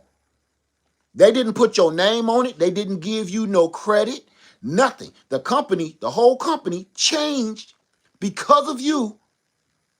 And now they're making even more millions of dollars because of you work more efficient than everybody else. So you said, well, how do they say they come up to you, you working in a factory. Say, I used to work in a car factory, right? And every now and then the inspectors will walk around with the big shots, the ones you drink, driving the back seat of Mercedes and stuff. They bring in the big shots, and they come in the big shots, come and ask you, why you working? You grimy, sweaty, and stinking and hungry. And these dudes that's wearing suits more expensive than the house you live in walk up to you and ask you some dumbass question. And they're watching you. They've been watching you for 10 minutes. One of them finally approaches you and say, hey, how is it that you're able to get out 11 cars in 5 minutes when everybody else is doing 11 cars in 11 minutes? And you tell him, well, I just get in my groove. They say, yeah, about the groove. Forget that part. But this is what we want to do.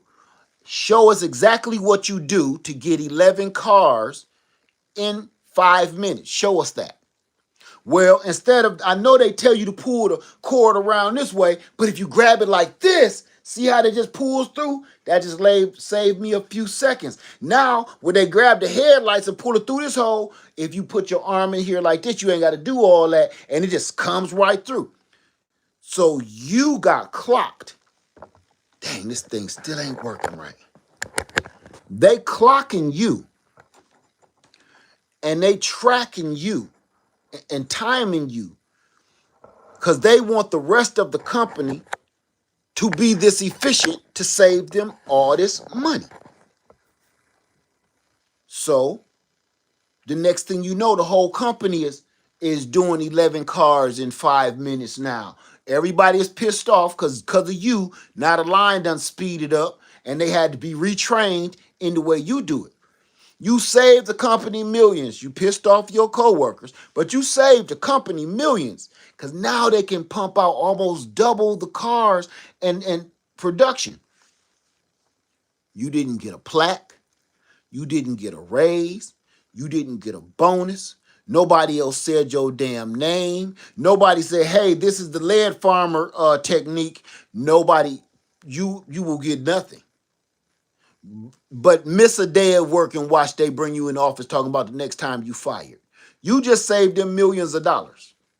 And now they talking about something. If you be late one more time, we can't deal with this. You out of here.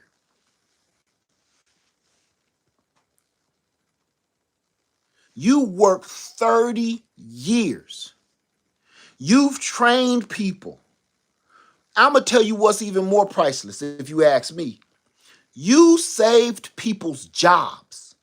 And I'm not just talking about myself because I'm not the only one here. Y'all have too. How many times have you grabbed some young buck and said, hey man, this ain't how you handle that. Come over here with me. Talk to me. Come over here. Man, I'm about to bust him in his head, man. He keep on talking, man. Keep on talking, OG. Man, come here, young man. Come here. Come here. Hey. Nah, listen. He is an asshole. We all know that. All right? I want you to know something real quick. Before you came here, didn't you say you worked at 7-Eleven gas station? Yeah, I don't care about losing no money. Yes, you do. Yes, you do. Because you would have stayed at 7-Eleven when this job was offered to you if you didn't care about the money. So I'm going to tell you something. I drive a Mercedes out there. Did you see it? Yeah, I seen it. Uh-huh. My wife got one too. Did you see hers when she picked me up? Yeah, I seen her Mercedes. You want one of them? Yeah, I do. One of these days. Well, shut your ass up. Go back to work and leave him alone. Stop listening to him and just come in here and do your job. Because if you about to hit him in the mouth, you ain't getting one of these cars. You ain't getting one of them houses. How many times have you pulled up a young man, a young woman, and schooled them on trying to get this paper legitimately, and how easy their whole life could have went the wrong way if you wouldn't intervene and say, hey, come here, let me talk to you. How many people have you saved their jobs or said, hey, it's something as simple as this. Hey, the boss coming, the boss around the corner. The boss, act busy. Act busy, y'all.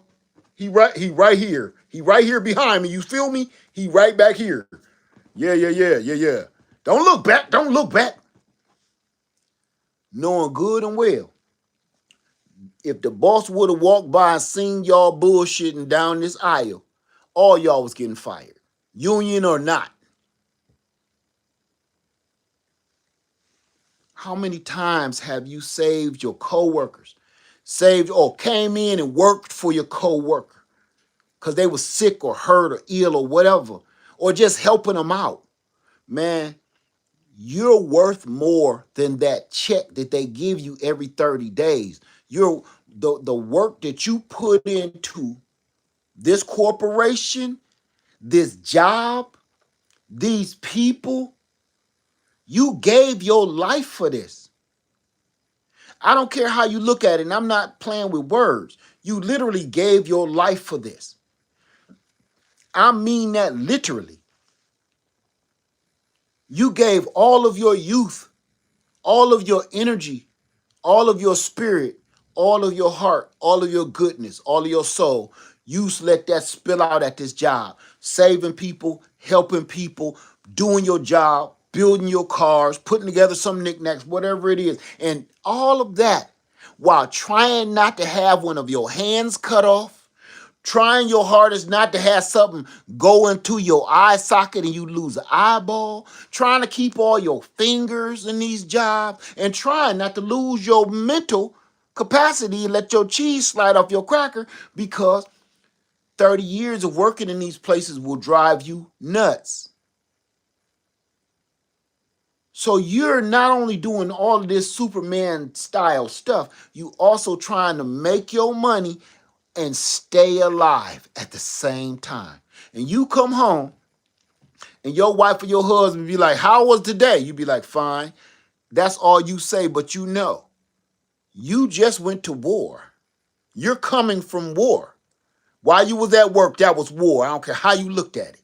You don't tell your wife, well, I pumped on about 4 people's chest today, but we lost 2 of them.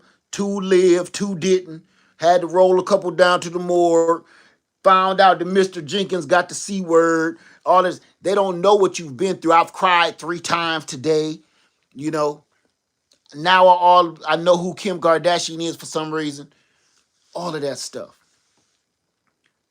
And all you tell your loved one when you get home is, how was your day? It's all right. For 30 years. Just for them to tell you, here's this little plaque we got for you.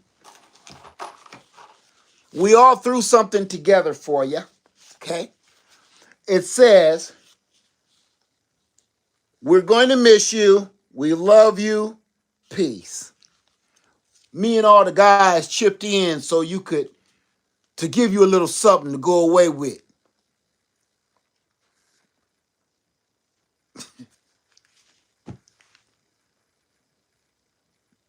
I don't think these days they give you no gold watch no more. But you leave out of that. Let's just say they do give you a gold watch. But you leave out of this after 30 years with a gold watch, a cardboard plaque, and you turn around and see your whole life that you gave. When you leave that job, when you retire from that job, the reason why it's like going to a funeral, this is not a happy day. You could pretend it is, but it ain't. You leave this job and look behind you because you think of all the blood that you shed in this building. You think of all the blood that have leaked on machinery because that was your blood that spilt in there. How much of me am I leaving in this building? That feeling when you look back at your job, you looking in out of your car window, out the parking lot, and you looking out there thinking, I'm leaving part of me in there. And I can't get it back. There's no way I can get that part of me out of there. They got 30 years of my life, blood and sweat inside this building. And all I'm leaving with is this cardboard plaque and a gold watch. They're taking my health insurance because that's only when I'm with the company. So I don't know how I'm going to get by medically. They're taking my vision, my medical, my dental. And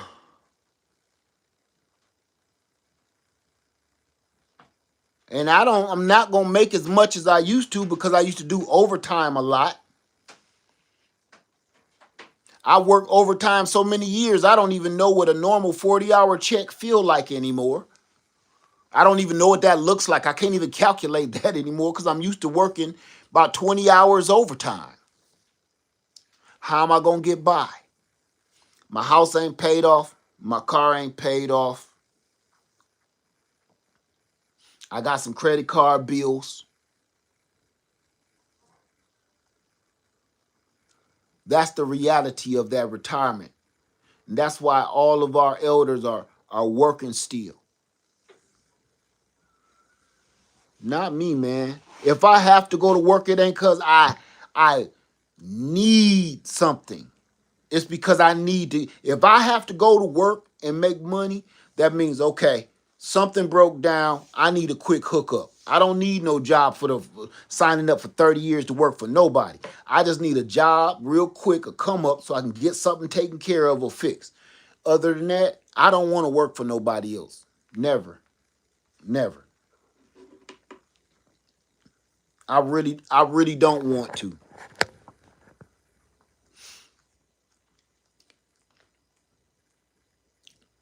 So purchasing land to me was the shortcut. All I did was shorten the time that I was going to do this anyway. But all I did was solidify it. And I said this in another video. Let me tell you why I did this. I am looking at my retirement now. See, y'all are just thinking about what you're going to do with your retirement. When you retire, you're thinking about how it will be. What will it be like? What will I do when I get there? How will I function? Let me tell you why my way worked out a little better. Because look all around us, right? All around us. Now I have something. I have something that I can see. I am looking at my retirement. And now I know where I need to invest so I can continue to live in peace without worrying about what people on the outside is doing or saying, right? I don't have to worry about that monthly check. I don't have to care how much that monthly check will be because now I have something in my grasp, something tangible that you can touch. I'm touching my retirement. I'm touching my dream. And now every day I can work towards that dream. I don't have to guess what I'm going to be doing when I'm retired. I don't have to worry about, I wonder how it's going to be when I'm retired. What will I do? What will I eat? How will I make money? Uh, what will I spend my money on? I don't have to do that anymore. How will I pay my utilities? How will I pay my rent? I don't have to worry about that anymore. Because the more that I work towards building this land, building the infrastructure, and putting it the way we want it so it can be totally sustainable, livestock, pond, fish, pigs, chickens, quail, garden, self-sustainable. Wood heat, solar power, totally self-sustainable. And I know where to spend my money. I just don't buy no Mercedes because I want to retire owning a Mercedes, saying I deserve it. I worked all them years, so I'm gonna buy me a Mercedes and then have to pay for it. This right here is the retirement plan, and that's the only way I can say it. This is the real plan that everybody need to switch on to, because if you don't, you gonna wait till you in your 70s and 60s and then ready to retire, whatever, and they gonna tell you you get about $1,200 a month.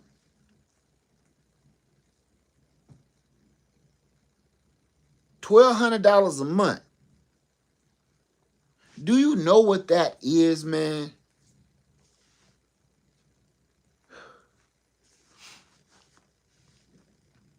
What is that?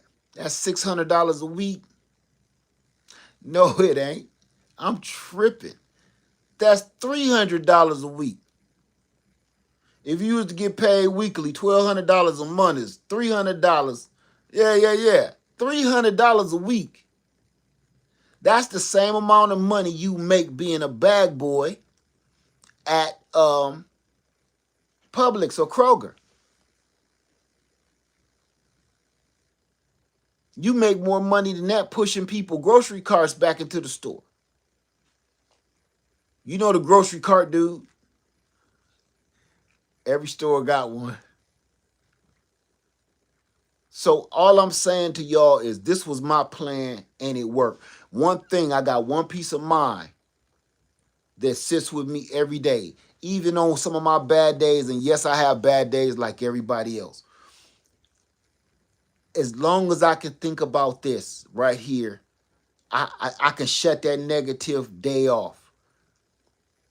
Right now, I'm out on Freedom Makers for no reason at all. I don't have to be here. Nothing is wrong at home. Nothing. You know what it was? Man, I was driving around and people saw me around in the stores and stuff. And they greeted me in a couple of the stores. But you know what was crazy? Listen, with all of this holiday stuff, I'm just sick of it. I don't want, it's so many people. It's just, they're just everywhere. It's everywhere. And it's, around this time of the holiday, it's just more action and more people than usual. I live in a very busy area.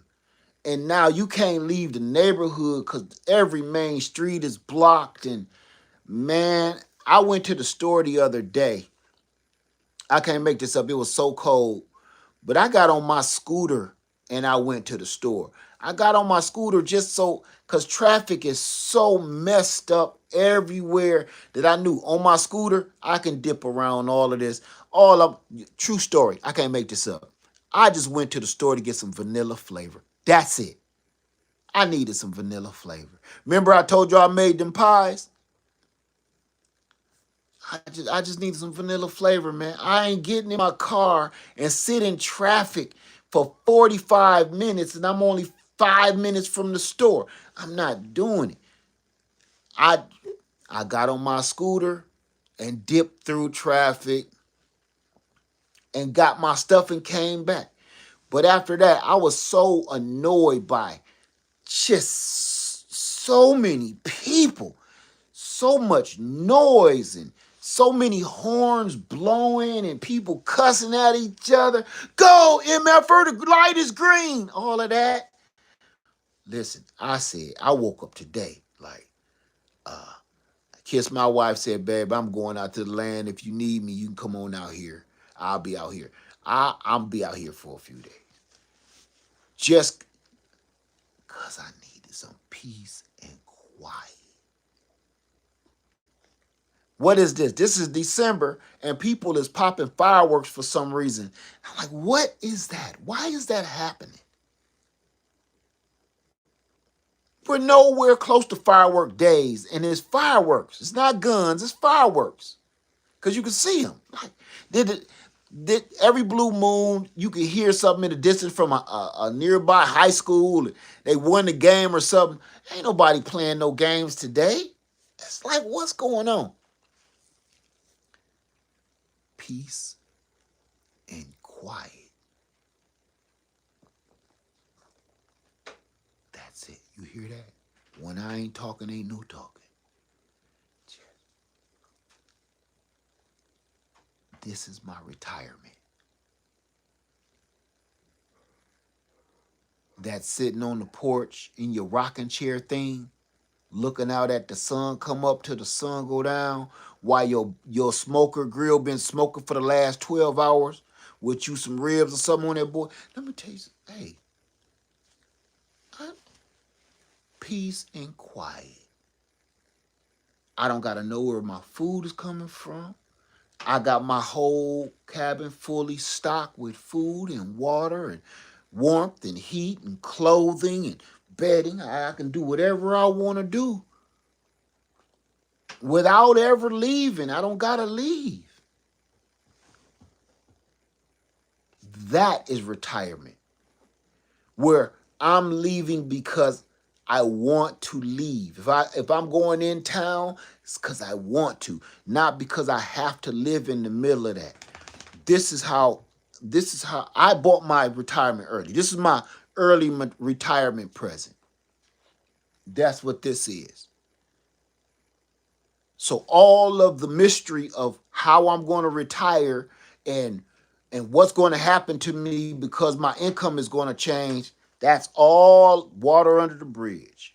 I know everything now, and now I know how to keep, when I get some money, I keep investing it in this retirement plan, because this is the other sweetest part. This retirement plan ain't just for me. It's like buying your own insurance policy. It covers me. It covers my wife. It covers my 3 children. Imagine that. Think about that now. This one-time investment is better than insurance policy, because there ain't got to be no fighting over this. Look, this land was purchased free and clear, deed in hand. If something happens to me, it's going straight to my wife. Something happened to her, my kids got their pieces. Everybody is covered with this. Ain't nobody got to worry about what we got to do because of this. We can't afford. It's all handled. I handled that. So think about that. Ain't that what you're trying to do when you retire? You want to go on cruises, right? You want to go see the world. You want to go see other countries. You want to go see other cities and all of that stuff. You want to fly to these different places. Now, think about this. Think about this. There is nothing stopping me from doing none of that. As a matter of fact, y'all see me and my wife always gone. We travel a lot. When we feel like we need to take a minute for each other, we go somewhere. It ain't always on camera. Say, I would like to see the return of multi-generational household in the U.S. That's how average folks can build wealth and stability. Yeah, people too selfish to do that anymore, unfortunately. People won't think they need their own space all the time. But this is how you retire. You purchase your retirement. Uh, right. Creations says go to work with purpose. Always have an end game. Get in and out. Keep moving. Well, if you already got something that you're working towards, say, okay, let's just say you purchased some land through a bank, and you took out a loan to get the land. Think about this. You actually now, even though you owe money on this land, you're now at work with a actual vision of your retirement. You have purchased something that will guarantee your stability. See, so if you did purchase some land through the bank, now you actually have something legitimate, tangible that you're working towards. Living there and setting it up with solar and all this other stuff so you don't have no bills and you can live out your golden years for free. What was that? I missed something. Granny Carmen says, "Wow, your story is beautiful. You have truly retired. Peace and quiet." Amen to that. Think. Let's talk about that too. I say during GL says during these times, quite a few folks are being forced to return home to share house. That I believe that. Think about that, man. You could be doing whatever you want to do now. You could, if I feel like going on a cruise, I'll go on a cruise. If I feel like, because I don't have to worry about, am I going to pay for my home or am I going to pay for this cruise? Am I going to pay my lights and gas or I'm going to pay for this cruise? Do I want to go to Italy or I got to pay the bills? All of that stuff, you could be doing that right now.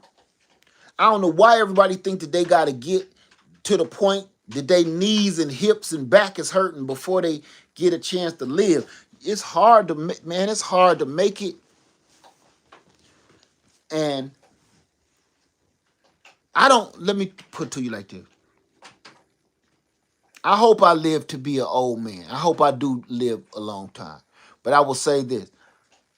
I want to live, right?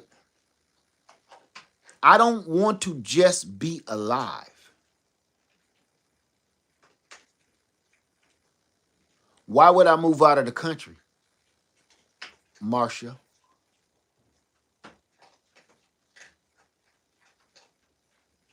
You say, would I move out of the country? Why would I do something that stupid?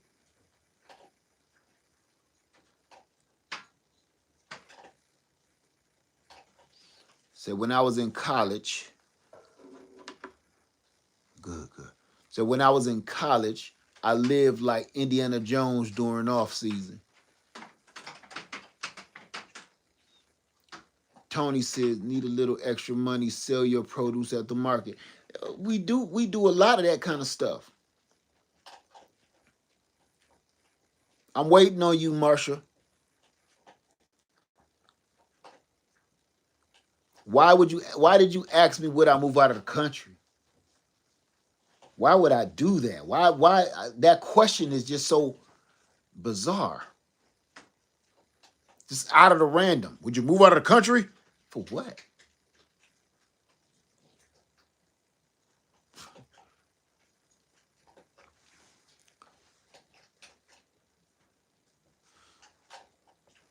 Let me see.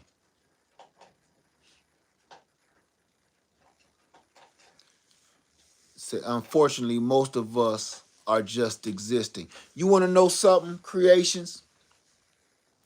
That's the part that people don't look at is you're just existing. You're just going day to day, hoping you wake up the next day and your purpose changes every day.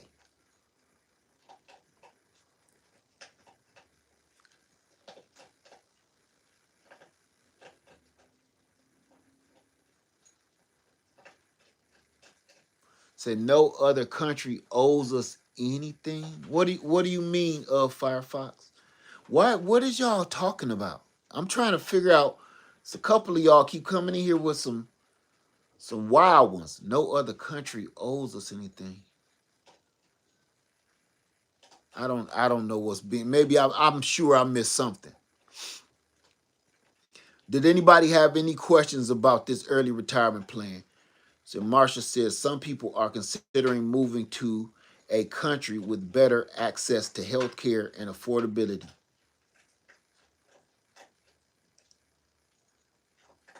Everybody think the grass is greener. That's what I say to that.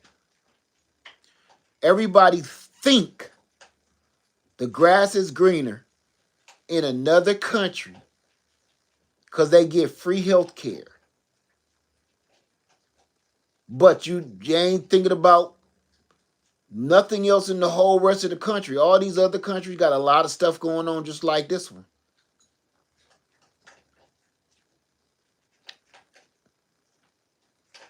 So I wouldn't leave my country for nothing. For no reason.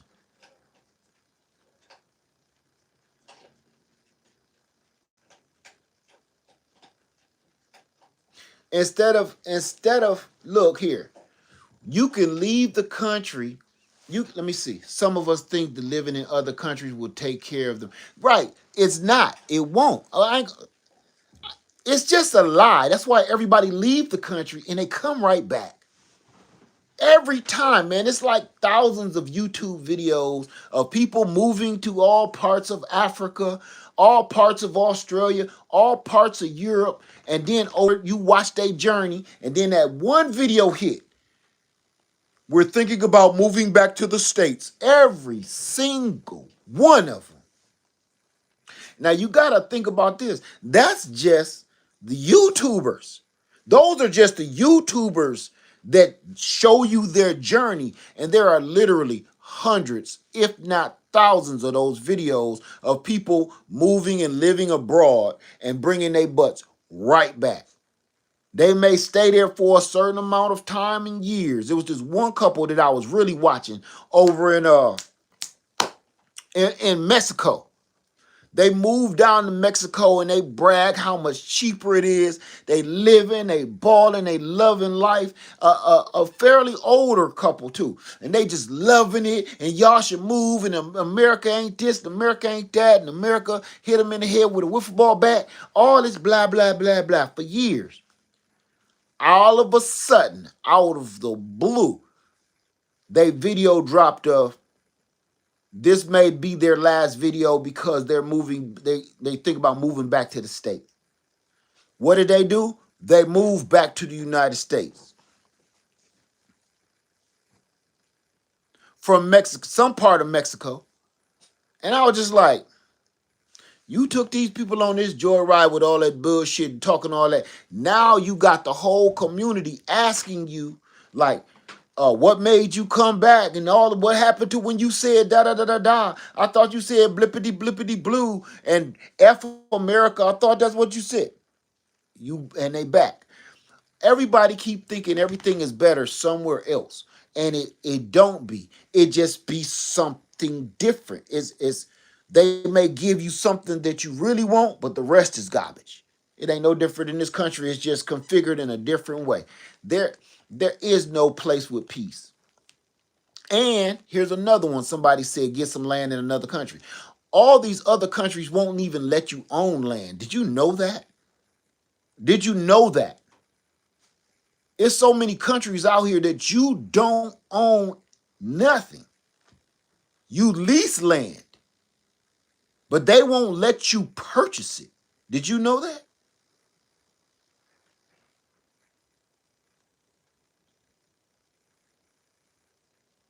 See, I get your point, but not everyone. I know people who have moved to Africa, Panama, Belize, and have been there for decades.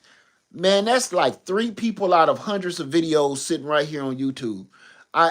Navajo, I get your point, but you ain't about to tell me that all these hundreds of videos of people moving abroad to different countries and stuff and bringing their asses right back. So your 4 people that you know Can't compare it to this. And those are 4 people that you're telling me, and I can't see them, right? But you go on YouTube and go look at all them hundreds of videos of these people coming back to the United States. So I'm not saying you're wrong, but I'm telling you, the few people you say you know have moved there is not these hundreds of people that's documented right here, which each of their video and their journeys right here on YouTube.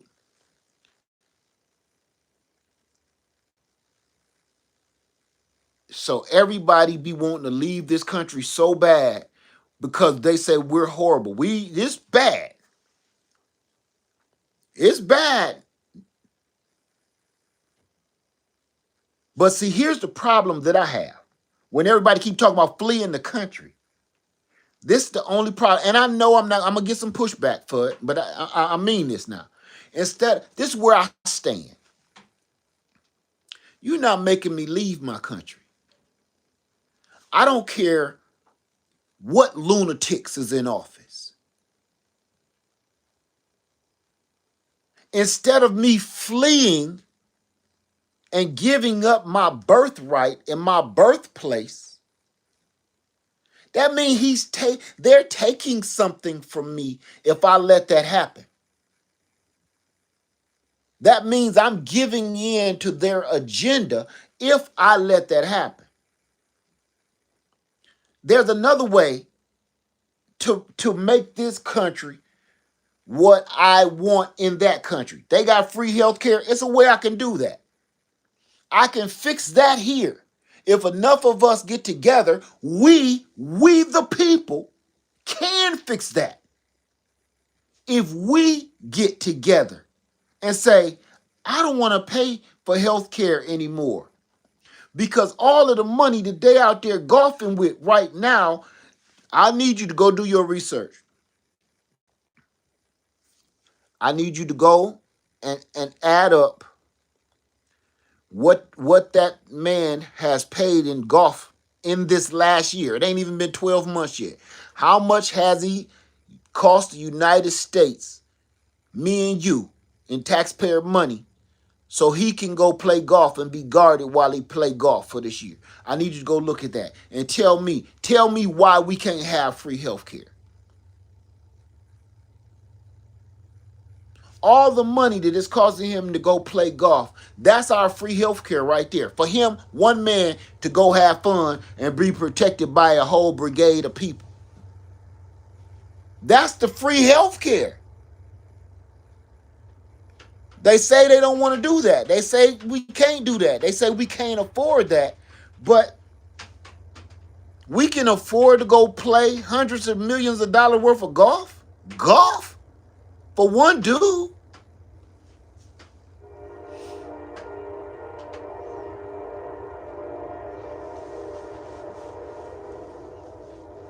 I say we can fix the problems here. If we can fix this country,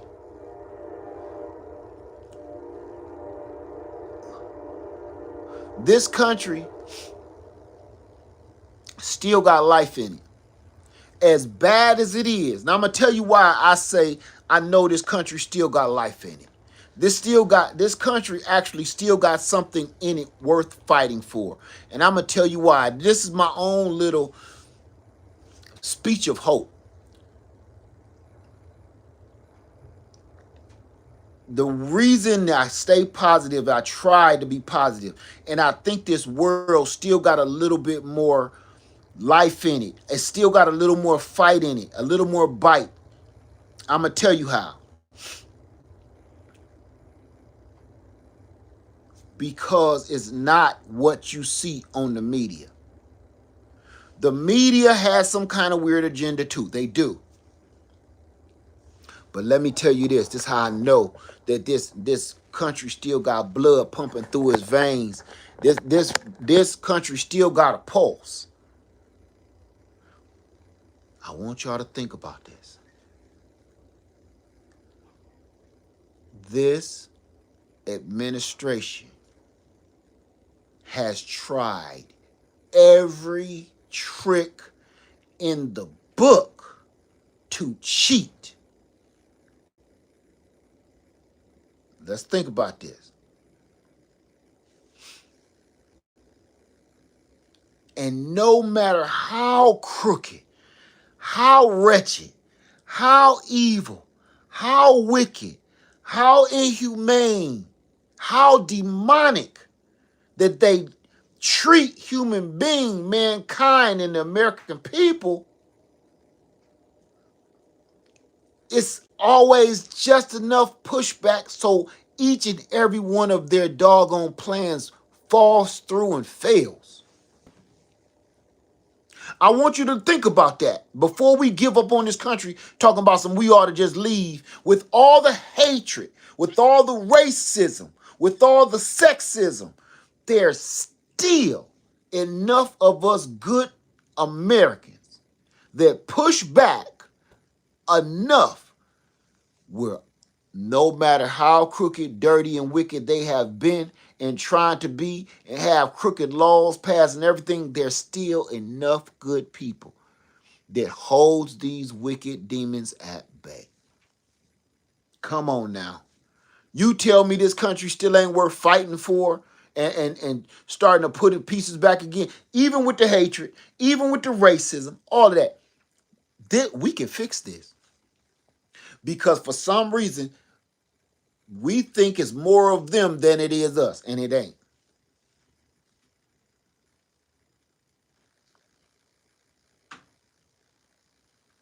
It ain't. Or what they would have been tackled us by now.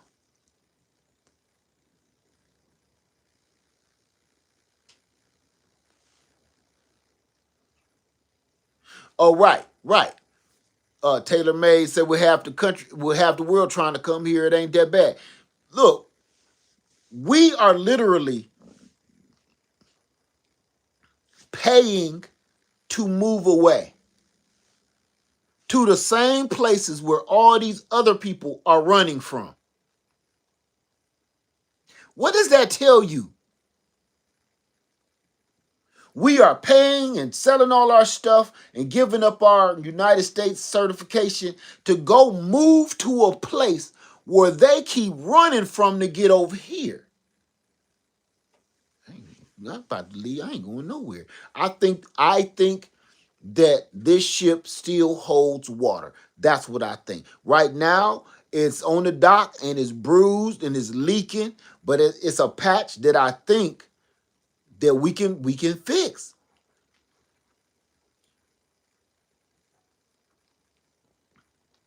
I That's my positive spin on it. I think this country is still worth saving.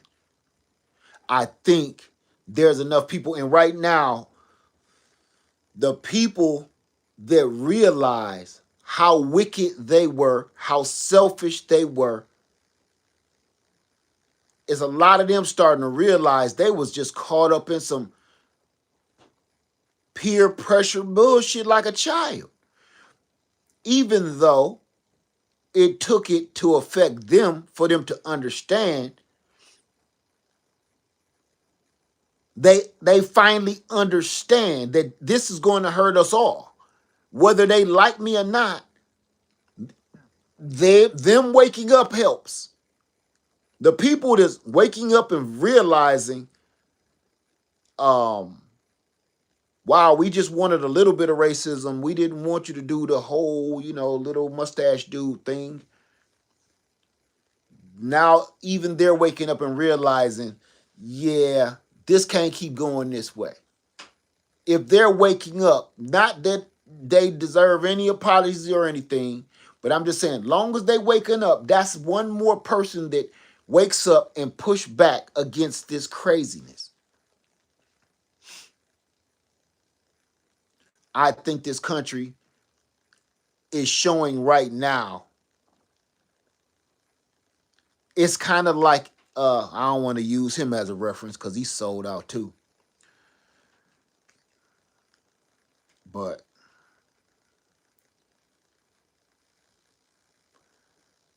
I'm gonna take that down, okay? I'm gonna take that down real quick. But yeah, I ain't leaving. Everybody keeps saying I belong in Africa and stuff. I don't know where you get that from. I keep getting that too. Come to Africa, brother. I don't know where you. Why do you? What you look at my skin and you immediately think I'm supposed to be in Africa?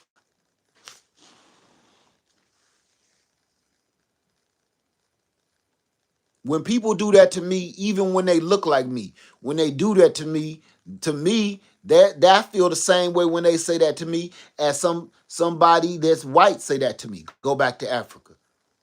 I feel the same way. Because you looked at me and you judged me. You don't know what I am. You don't know where I belong. And they judge you quick. And I think that's just as offensive as if they did it.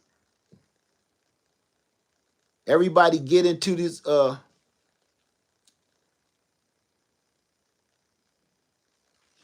everybody get into this whole um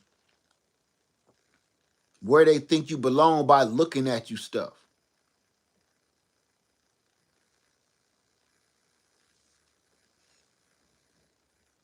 That don't mean anything.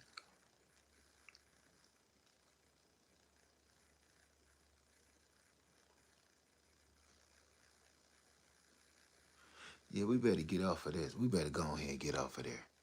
This thing don't want to look haywire.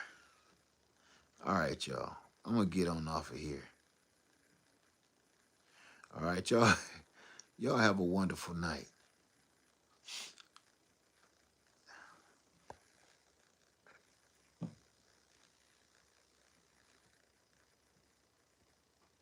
I'm about sick of you. Let me see something. Let me see something real quick. Hold on, hold on.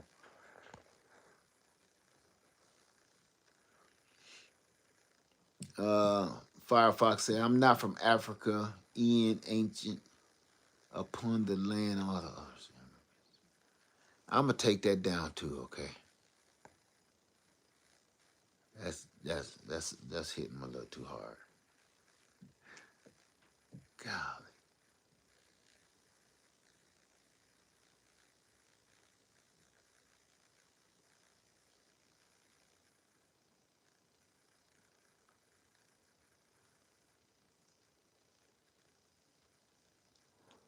Why do you ask? Why do you ask that, Black Star Farm?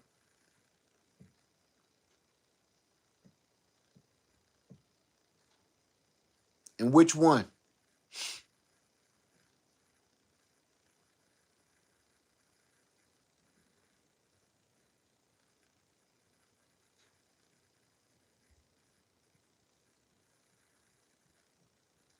I'm waiting for you, Black Star Farm. Which one are you talking about? You want to use one for your main heat. Which one are you talking about?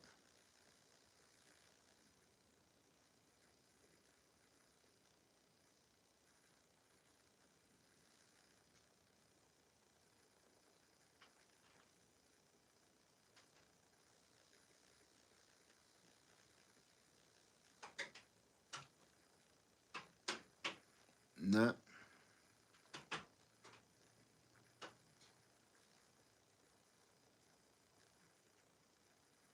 Oh, okay. Just do your research. You'll see. You'll see how it works. Okay. Let me get on off here, y'all. Everybody, enjoy your night. All right, Live Farm 73. I love you. And I'm